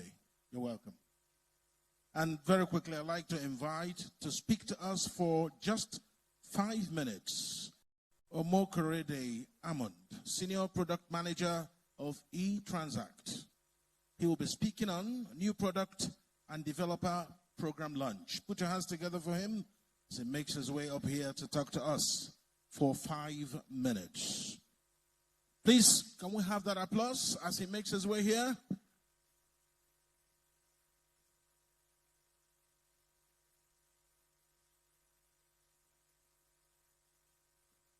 Good afternoon, everyone. We have been here for quite some time, so I'm sure everybody is quite tired. But I'm going to do my best to run through this in as little time as possible. So once again, a very good afternoon to you all. My name is Omokorede Amond. I lead product marketing at eTransact International PLC. And eTransact is a first-generation fintech within the Nigerian space. I'm here especially for, a particular set of people. I'm looking for the builders, the creators, and more than anything else, the hustlers. We know that within Africa and Nigeria, it's pretty difficult to do business. A lot of businesses are working very hard. But if you look under the hood, you look behind the scenes, there's lots of chaos, right?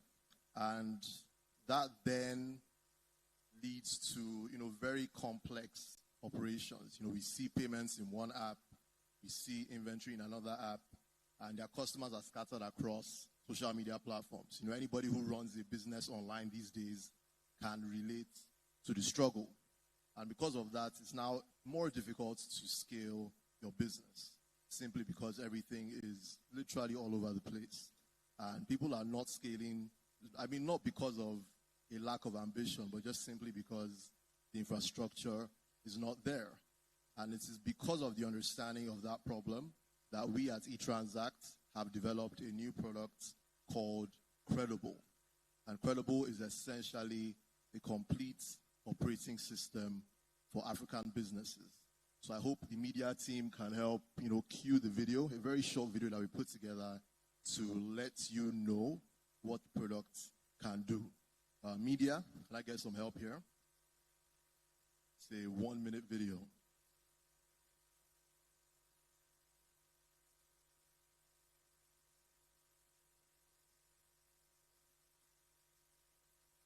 media? Okay, so in that case, we will carry on. Hopefully, the video comes on. But generally speaking, what you can do with Credible is immense. You can create product storefronts. You can import your products from your social media platforms. You then have your own distinct website link that you can share, and anybody who needs your services or whatever products you have on offer, can easily access all of that together. So it's Credible. The sky is just your starting point. There's so much you can do as a professional, whether you're a creator, whether you are a solopreneur, whether you are hustling, basically, trying to hustle online. You understand that it's pretty difficult, which is why we have this tool now to help you make your life a lot easier. Then on the other hand, I also want to speak to the developers in the house. I know there are quite a few of us. And, even though we know the theme for today is around, AI and Web3, this speaks a bit more to Web2 developers. So I'm hoping there are some of us in the audience. But what I just want to say, with regard to that is we understand that platforms do not grow in isolation.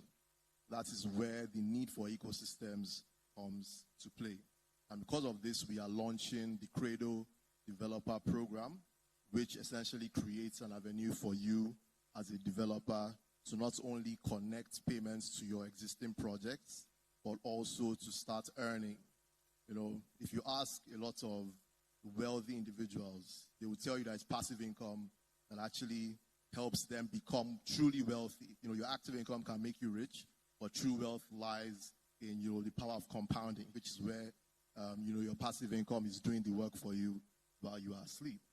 And by becoming a Credo developer, you have the opportunity to do that. So not only are you integrating our payments infrastructure to your projects, but you are literally earning commissions off every transaction that is going through every integration you've ever done. So that is you literally making money in your sleep. So I thank you all for listening. We look forward to engaging you guys more. So if at all you're interested in anything I've just said, about Credible, about joining the Credo Developer Program, please locate us in the exhibition tent. We have a booth there, and we have a lot of merch that we want to give out to you guys. So please flood us, bless us with your presence. We have so much merch for you. And if you have any questions, you need anything, we are on hand to assist. Thank you very much for listening. Thank you. Please, a round of applause for him. May we invite for a keynote to speak on Web3 in 2026, how beginners can get started without getting burned. I would like to call on Vindicated Chidi. A round of applause for him. Vindicated Chidi. Is he here? Okay. Okay, you are the vindicated one. Please put your hands together for him. That's another prayer point name, eh? We'll be having some prayer point names around here. Yes. You're welcome. Thank you very much. So, mwaka apọ unesho ta na akọ aka. As in, I just na akọ aka. Also, si ya kun ga-emewu. Now, what for you? Enugu kwenu. Cha, Enugu kwenu. Nde kemere. Ejiodukwa. Unfortunately, distinguished ladies and gentlemen, like I said, unfortunately, you can just English adrom. Because onye na-ada anụ Igbo ebe a, ya jee chọọ interpreter. Ayeyeyo. So yes, today, so that I will come and talk about how beginners get burnt in the Web3 space. Street, PK stage, Adadim. So, yes, so bad on stage.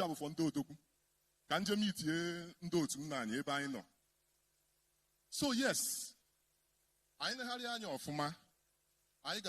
reason why many of us are in the Web3 space is because of Guinea. I alternative source of income. True of us. If I give it to you, you do what?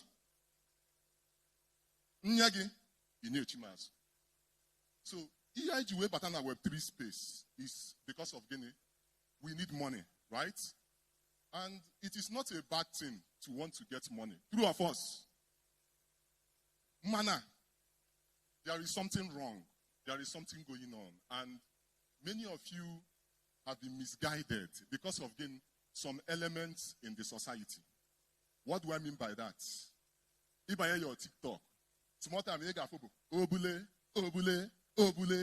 Everybody in a club are popping champagne. People are buying cars. And in the higher, most of them 20, 21, 22, 23, 24, 25. Driving cars. So all of us want to behave like that. Everybody go. Three of us. I have been on spaces where young men and women are. Many of them are students in various citadel of learning. They were on space talking about money. I need to make this money. I need to make money. I want to be like Obi Kubana. I say, Obi Kubana is getting to Obi Kubana is getting to 51 years. You don't know the struggles and the hurdles of Obi Kubana. Then you are 23. You already want to ball like Obi Kubana. So everybody is looking for money. Now listen. The Web3 space, just like my brother said, is open to everyone. Mana. The most problems are in the Nwebuna. The Web3 space is not a get-rich-quick scheme. It's year ₦1. Before you know it, over 24 hours or more 100 billion. That is not the Web3 space. The Web3 space have a Ponzi scheme. Bring 2 persons, you invest, tomorrow you cash out. And that is where many of us are making the mistakes. Many of us are going into the Web3 space with that kind of mentality. So what happens? There are people in this space that will not actually tell you if you name here. The Web3 space is just the same thing as every other space that you enter into. Many of us that are in school, before you graduate, you spend up to 4, 5, 6 years, at least, medical. Or 6 years, you stay in school 6 years, right? To become a certified and a verified medical doctor, right? For you to be a lawyer, I think it's 5 years, Abi? So why do you now think that in the Web3 space, you just come in within 1 week, that is the problem. Nobody wants to wait. Nobody wants to have patience. Nobody wants to be consistent. Nobody wants to be intentional. Nobody wants to read. Nobody wants to research. Sharp, sharp. And that is why, because many people know, to bring you in, I say, yes, this is what you are going. Hey, hi, madam. How are you doing, ma? Don't worry, they will explain it to you later. Thank you.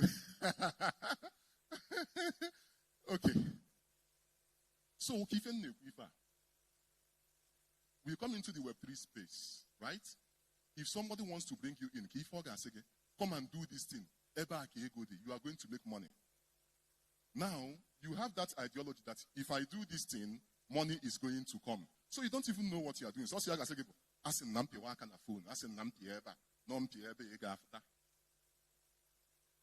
that is wrong. At the end of the day, you get angry. Because you are not onboarded the right way. This is why when the federal government was talking about the national blockchain policy, I was very happy because in that document, it encompasses teaching Web3 and blockchain technology in secondary schools and the universities. Because if we start teaching this thing in secondary schools, or subjects, I am everyone at university, or course, at the course, and when blockchain 101, yeah, crypto 202, at least people will have the understanding that what we are doing is not a joke. Good. So, here now you know now, and we don't have much time. We have to first of all understand that what we are doing is not a joke. Anybody that will come and tell you that where to get money is easy, even if you want to put your hand in negativity, armed robbers, before you go on ocean, you go first of all go and learn how to shoot gun, then you will go and make your research of the bank you are going to rob now, then you will have the mind to stand and go and do that thing, because you know that if they catch you, you are dead. So if even people that are doing negativity, even on the computer, which are true of us, they don't sleep. By 2 a.m., they are awake, pressing computer. So you, that is in Web3 space, you want to enter. You feel you're not just say last if it's your phone, you will go. No. And that is what many of us at the top are not teaching you. Why? I talk and the madness. Why? One thing with me is I will tell you the truth. In the course for followers, come on, I know we have to make money. You are going to make $1,000. Follow me, follow me. Everybody will follow me, and I will have the social media clout. The social media clout. Companies will come to me, will be looking for adverts, because someone but at the long run, the impact it is going to have on you, I am using you. Am I making sense? Am I making sense?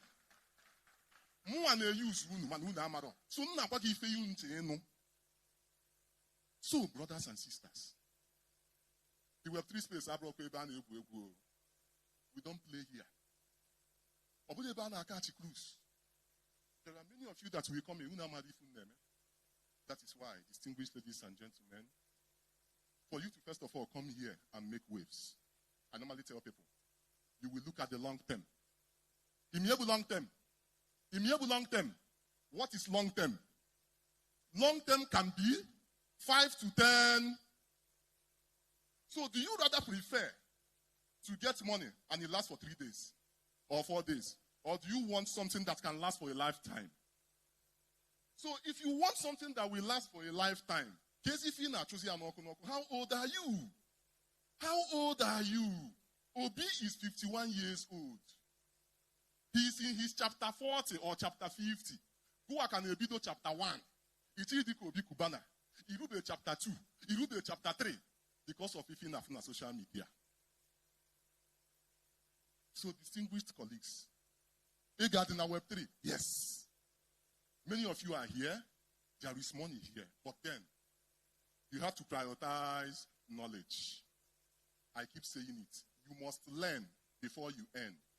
The difference between learning and earning is just the letter L. What letter L? L. After learning, you will put the L. Obologini. Obologini.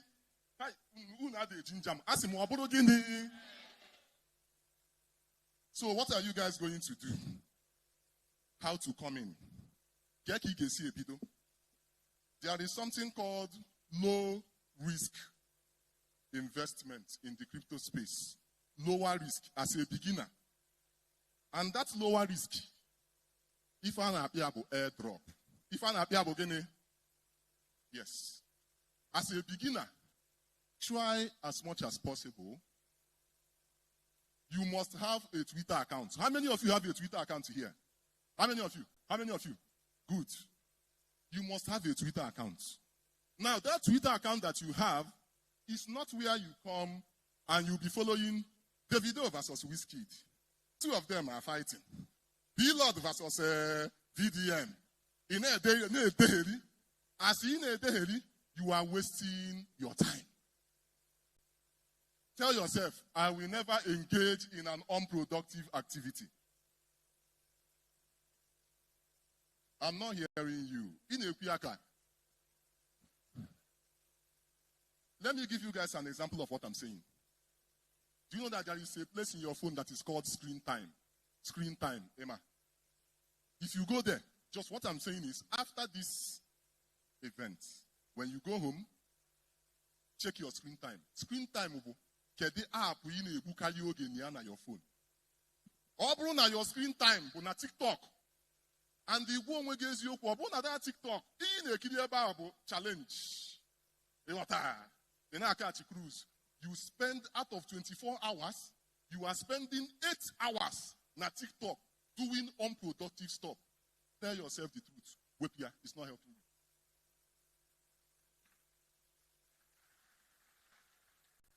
Obodo Facebook be your screen time. Obodo you need na Facebook bu ndi ga-etinye camera. You make money for them, content creators. You make a lot of money for them a mad day. They will come, they will put ring lights. 2 hours, 3 hours, 4 hours. Your data, and you are not getting anything. Stop it. What are you going to do? In the Web3 space, for you to come in, you must be active on Twitter. Very, very active. Now, what are you going to do? As a beginner, those low risk will airdrop. Yes, I'm rounding up. Those low risk will airdrop. Enter it. When you enter it, and we airdrop $0. True or false? True or false? That all you are going to do is just write content and post and do daily tasks and all that in EMEA. That is low risk. And as you are doing it, please make sure that you are paying good attention to what you are doing. Finally, I want you to understand one thing. The difference between you and Ndi Nonenu is intentionality. Now, I'm already finished. Okay. The difference between us and those at the top is what? Consistency, intentionality. If you go to our governor's picture before, when he was contesting, I think, local government chairman, Peter Mba, go and see his picture. You will see growth. So I am telling you, distinguished ladies and gentlemen, today, if you decide to be consistent and intentional, you are going to get what you are looking for. In Jesus' mighty name we pray. Put your hands together for Vindicated Chidi. Wow. Thank you. I'm not trying to put him side by side with other speakers, but that was probably the most energetic speaker on this stage. The most energetic. I know you like it. As always. I think we've tried today, Abby. Yes, we have. Good. Put your hands together for yourselves. It's not easy to sit down and take in all these ideas that are being shared. And do not you're not worked up. You're just calm, asking questions, participating, engaging, clapping. Sometimes you laugh. Sometimes you shout to encourage people. Thank you. And we have to go through what we call some awards, award presentation, Hackathon Winners Prize presentation. Yes. And for that, we would like to invite an indefatigable man who has dedicated his time, his energy, every ounce of his being to make sure that the Tech Fest is something historic, something impactful. We'd like to invite the Honorable Commissioner for Innovation, Science and Technology, Enugu State, Dr. Prince Lawrence Eze. Please put your hands together for him. And we'd like our convener. I'd like him to be in the company of the ZeroG Labs representative and Igwe Gideon, founder of DexFi Limited. They will be on stage together for both of them. For the presentation. Do we have the things to present? Can the organizers make available what we are presenting? But of course, I'm sure we will hear from the commissioner as all these things are being sorted out. Thank you. Commissioner, I know it's not easy organizing these things. And each time I see you with your wife, I know what it means. She is your calming sea, right? Thank you so much, ma. Thank you.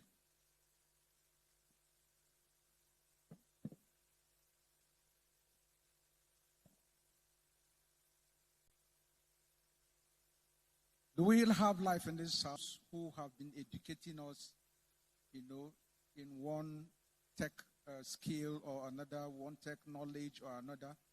There is no time spent here that is a waste. Every little time you spend here is priceless because you will get from here what you cannot get from there. And when I say from there, you'll understand what I'm talking about, because when the last speaker spoke and he made mention of how social media can keep you engaged for nothing, just for nothing, so that's what I'm talking about, being there. But if you are here, you are gaining knowledge. If you are there, you are just busy, in most times wasting your time. So, for being here, I want to appreciate all of you and thank you. And let me also use the opportunity to appreciate my dear friend and brother who has also found time to come and join us here today. He's not a person than Barrister Ugochukwu Agbala. Ugabwala, salute you so much, sir. Ugabwala is a very well-known person in Enugu, a household name, and one of those strongest pillars in Enugu state politics, who has headed the leadership of APC in Enugu for years now, and by the special grace of God, he is still leading in another capacity today. But he told me when I met him that he is a tech lover. Welcome so much, sir. Welcome, sir. I appreciate you for being here. So, I think the Web3 guys are ready. Everything's ready now, right? Okay. And the winners. So, so to join me in making this presentation, I would please ask you guys that you permit me to call up on the stage my dear beautiful wife to come and join me here.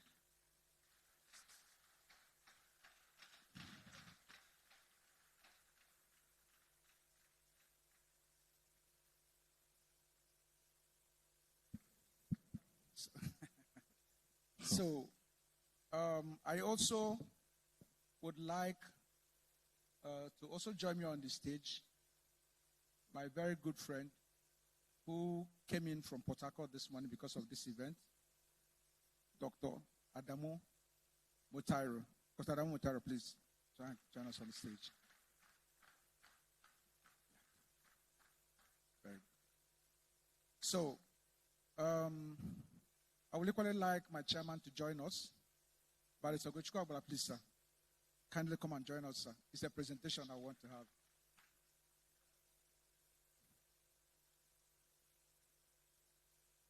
So before I go further, I would like the organizers of the hackathon to come up the stage and just give us one or two words about what they did behind the scene before we go to this level where awards are being given, because a lot went behind.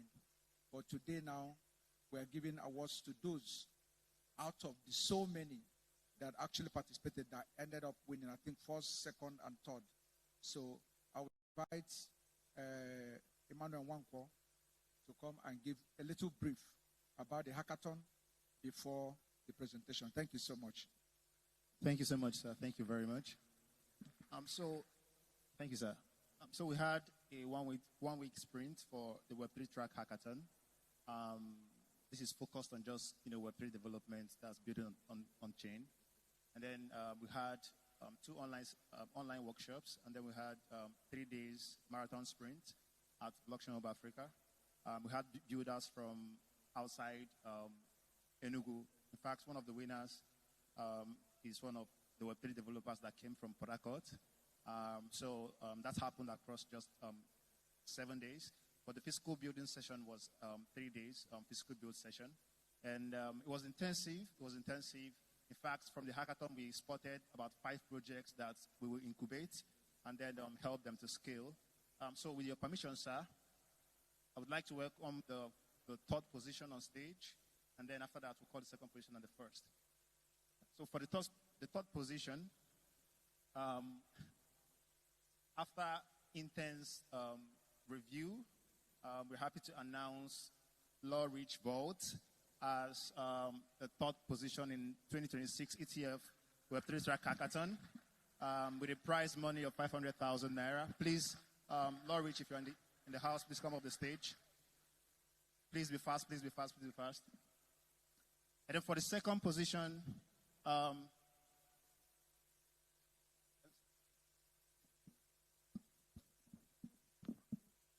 so for the second position,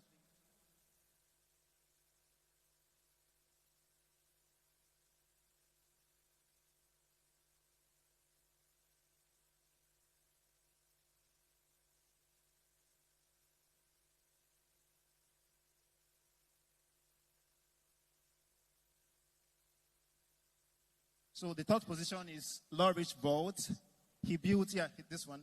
He built a directory that keeps track of history and Nollywood movies with an AI agent support. Now He you built have that my using attention. OG Labs. This is a round of applause for him.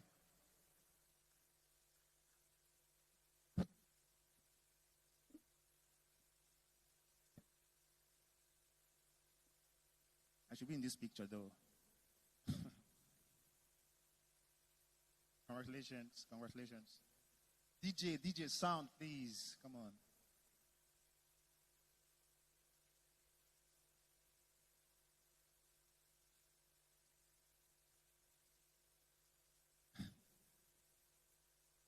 Okay, for the second position, winning a prize money of 700,000 naira. Let me see. We have Rocket Entry. This guy came down from Port Harcourt to participate in the hackathon. So if you're in the house, please be fast, be fast, be fast. Round of Put applause your for hands him, together please. for them, please. Congratulations. Keep clapping. It's not easy. Keep clapping, please. Please keep clapping till they come on stage to receive their plaque. Congratulations. Chief, congrats. All the way from Port Harcourt.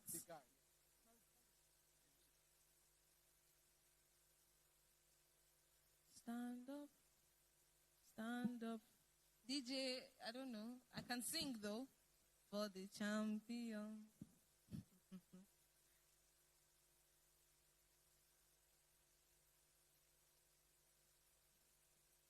Congratulations.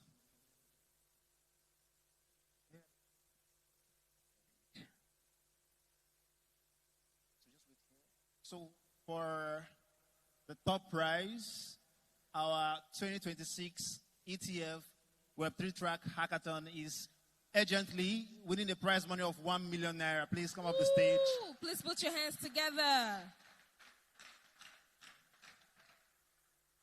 Congratulations, For congratulations. urgently. Please keep clapping for these Keep guys. clapping please. for them. That's 1 million naira.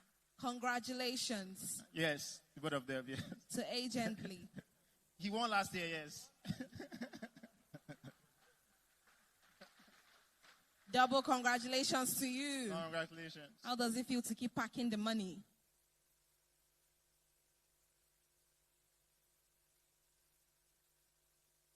Okay, while we wait for the photo herbs, one of our sponsor. Okay, sir.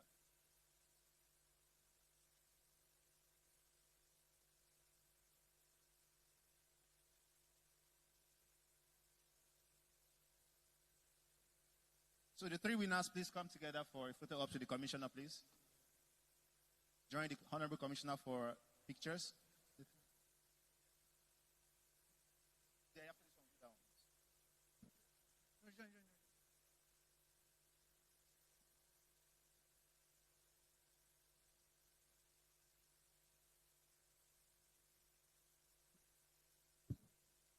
It's either you write something worth reading or you do something worth writing about.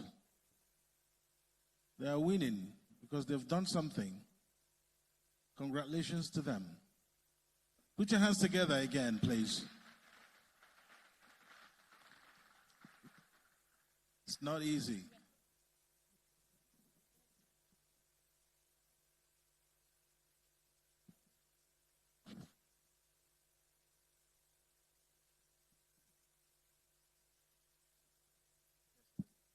Guys, congratulations, congratulations, congratulations.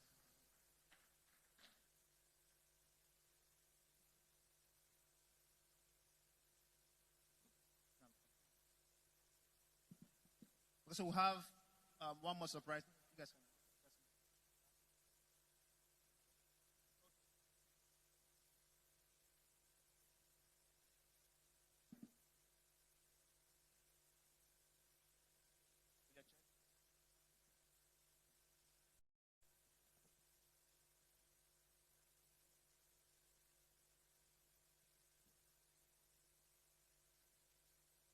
Congratulations to all the winners. Thank you so much.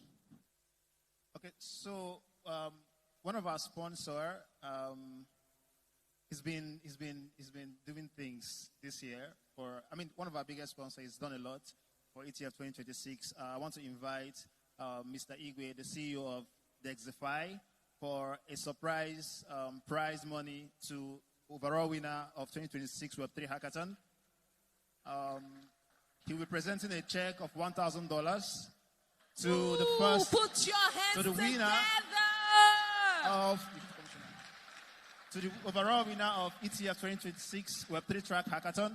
Please join the Honorable Commissioner. Talk about shaping the future of technology, like the governor mentioned on the first day. You people just said $1,000 and they went, ooh. Exchange rate, Yadiba. Exchange rate. This one, I met on Kana Tech. Once I was $2,000, you oppose a change yours. I said, you wait here, I'm bringing $5,000 in Olontilichi. That's good. But Malokwe fell. On tomorrow you need to be here because we're wrapping things up tomorrow. You'll be here, right? Great. Okay. Thank you so much. Congratulations to all the winners. And that wraps it for that particular segment. If there's any other thing, they will let us know. Tomorrow is going to be an interesting one. We have Ecosystem Excellence and Awards. What this means is that there will be some demonstrations tomorrow and people will be awarded. And I'm sure people would go home with some prizes. I'm told that last year someone won money from dancing. Last year. You don't know what would happen tomorrow, so invite your friends, neighbors.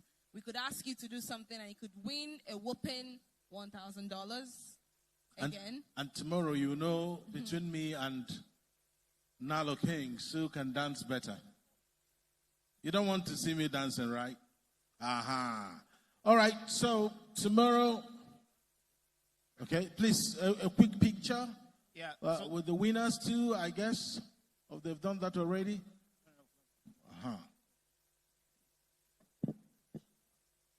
So all the winners, please join the commissioner for a photo session.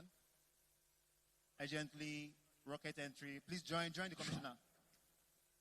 Please, if you misplaced your power bank, you need to see me for identification and collection. If you misplaced your power bank, see me for identification and collection. Thank you.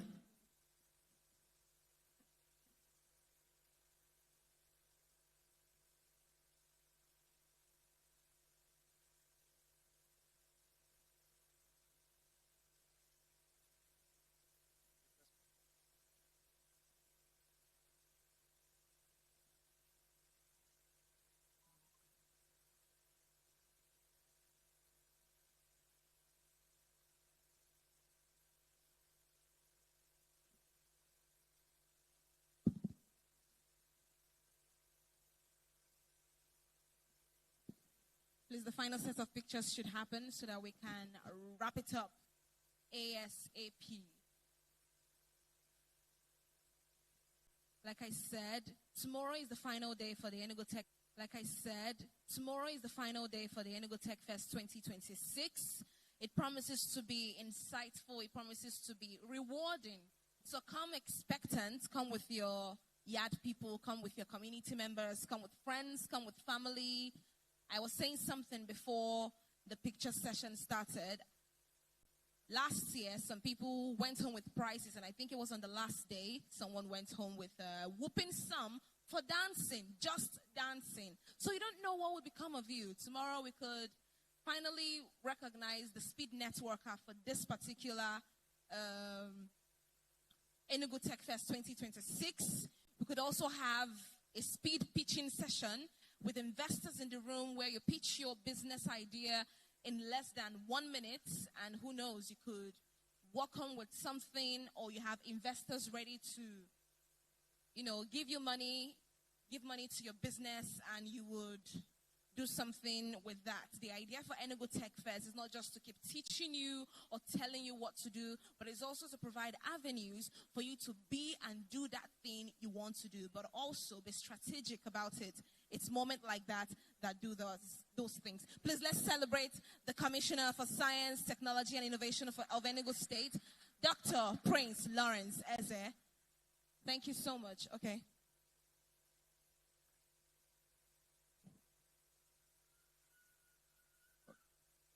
Thank you once more. I have a little announcement to make. The announcement is that tomorrow we have 2 big dignitaries that will be coming in here for the grand finale. The grand finale is going to be very heavy. So you can now announce to people, it's tomorrow. We actually reserved tomorrow as the day of giveaway. So you can notice that all the laptops, everything we've given out before, they came from NIDA and all our partners and sponsors. But the ETF giveaway is tomorrow. So tomorrow is the grand finale. We have the Honorable Minister for Innovation, Science and Technology coming in here tomorrow for the grand finale. Can you clap?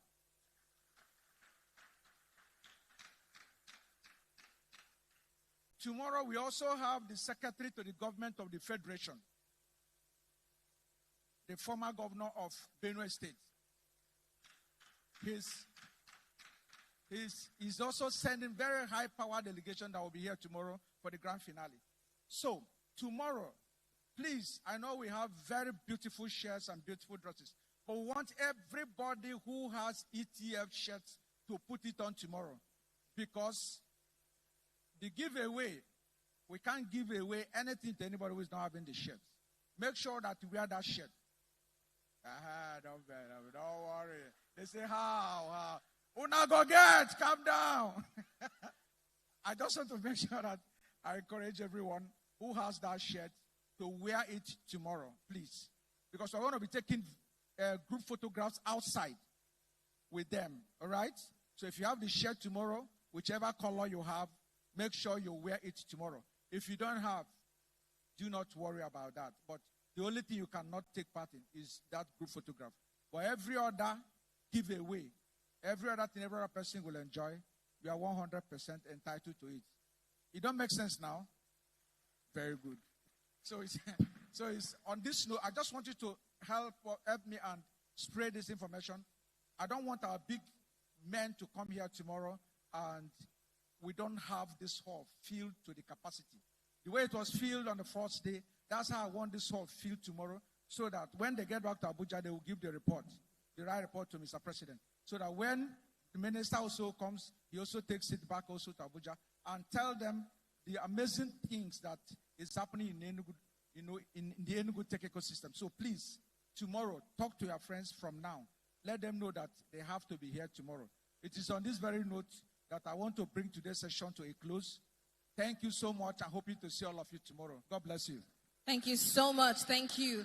And please do not forget that Enugu Tech Fest peaked at number 3 on X yesterday. So let's please continue the momentum. Use the hashtag Enugu Tech Fest, ETF 2026, and post on all social media handles. Let the world, let Nigeria know that Enugu Tech Festival is happening. Thank you so much, and see you tomorrow for the grand finale. My name is China Loromogo Eze. Thank you.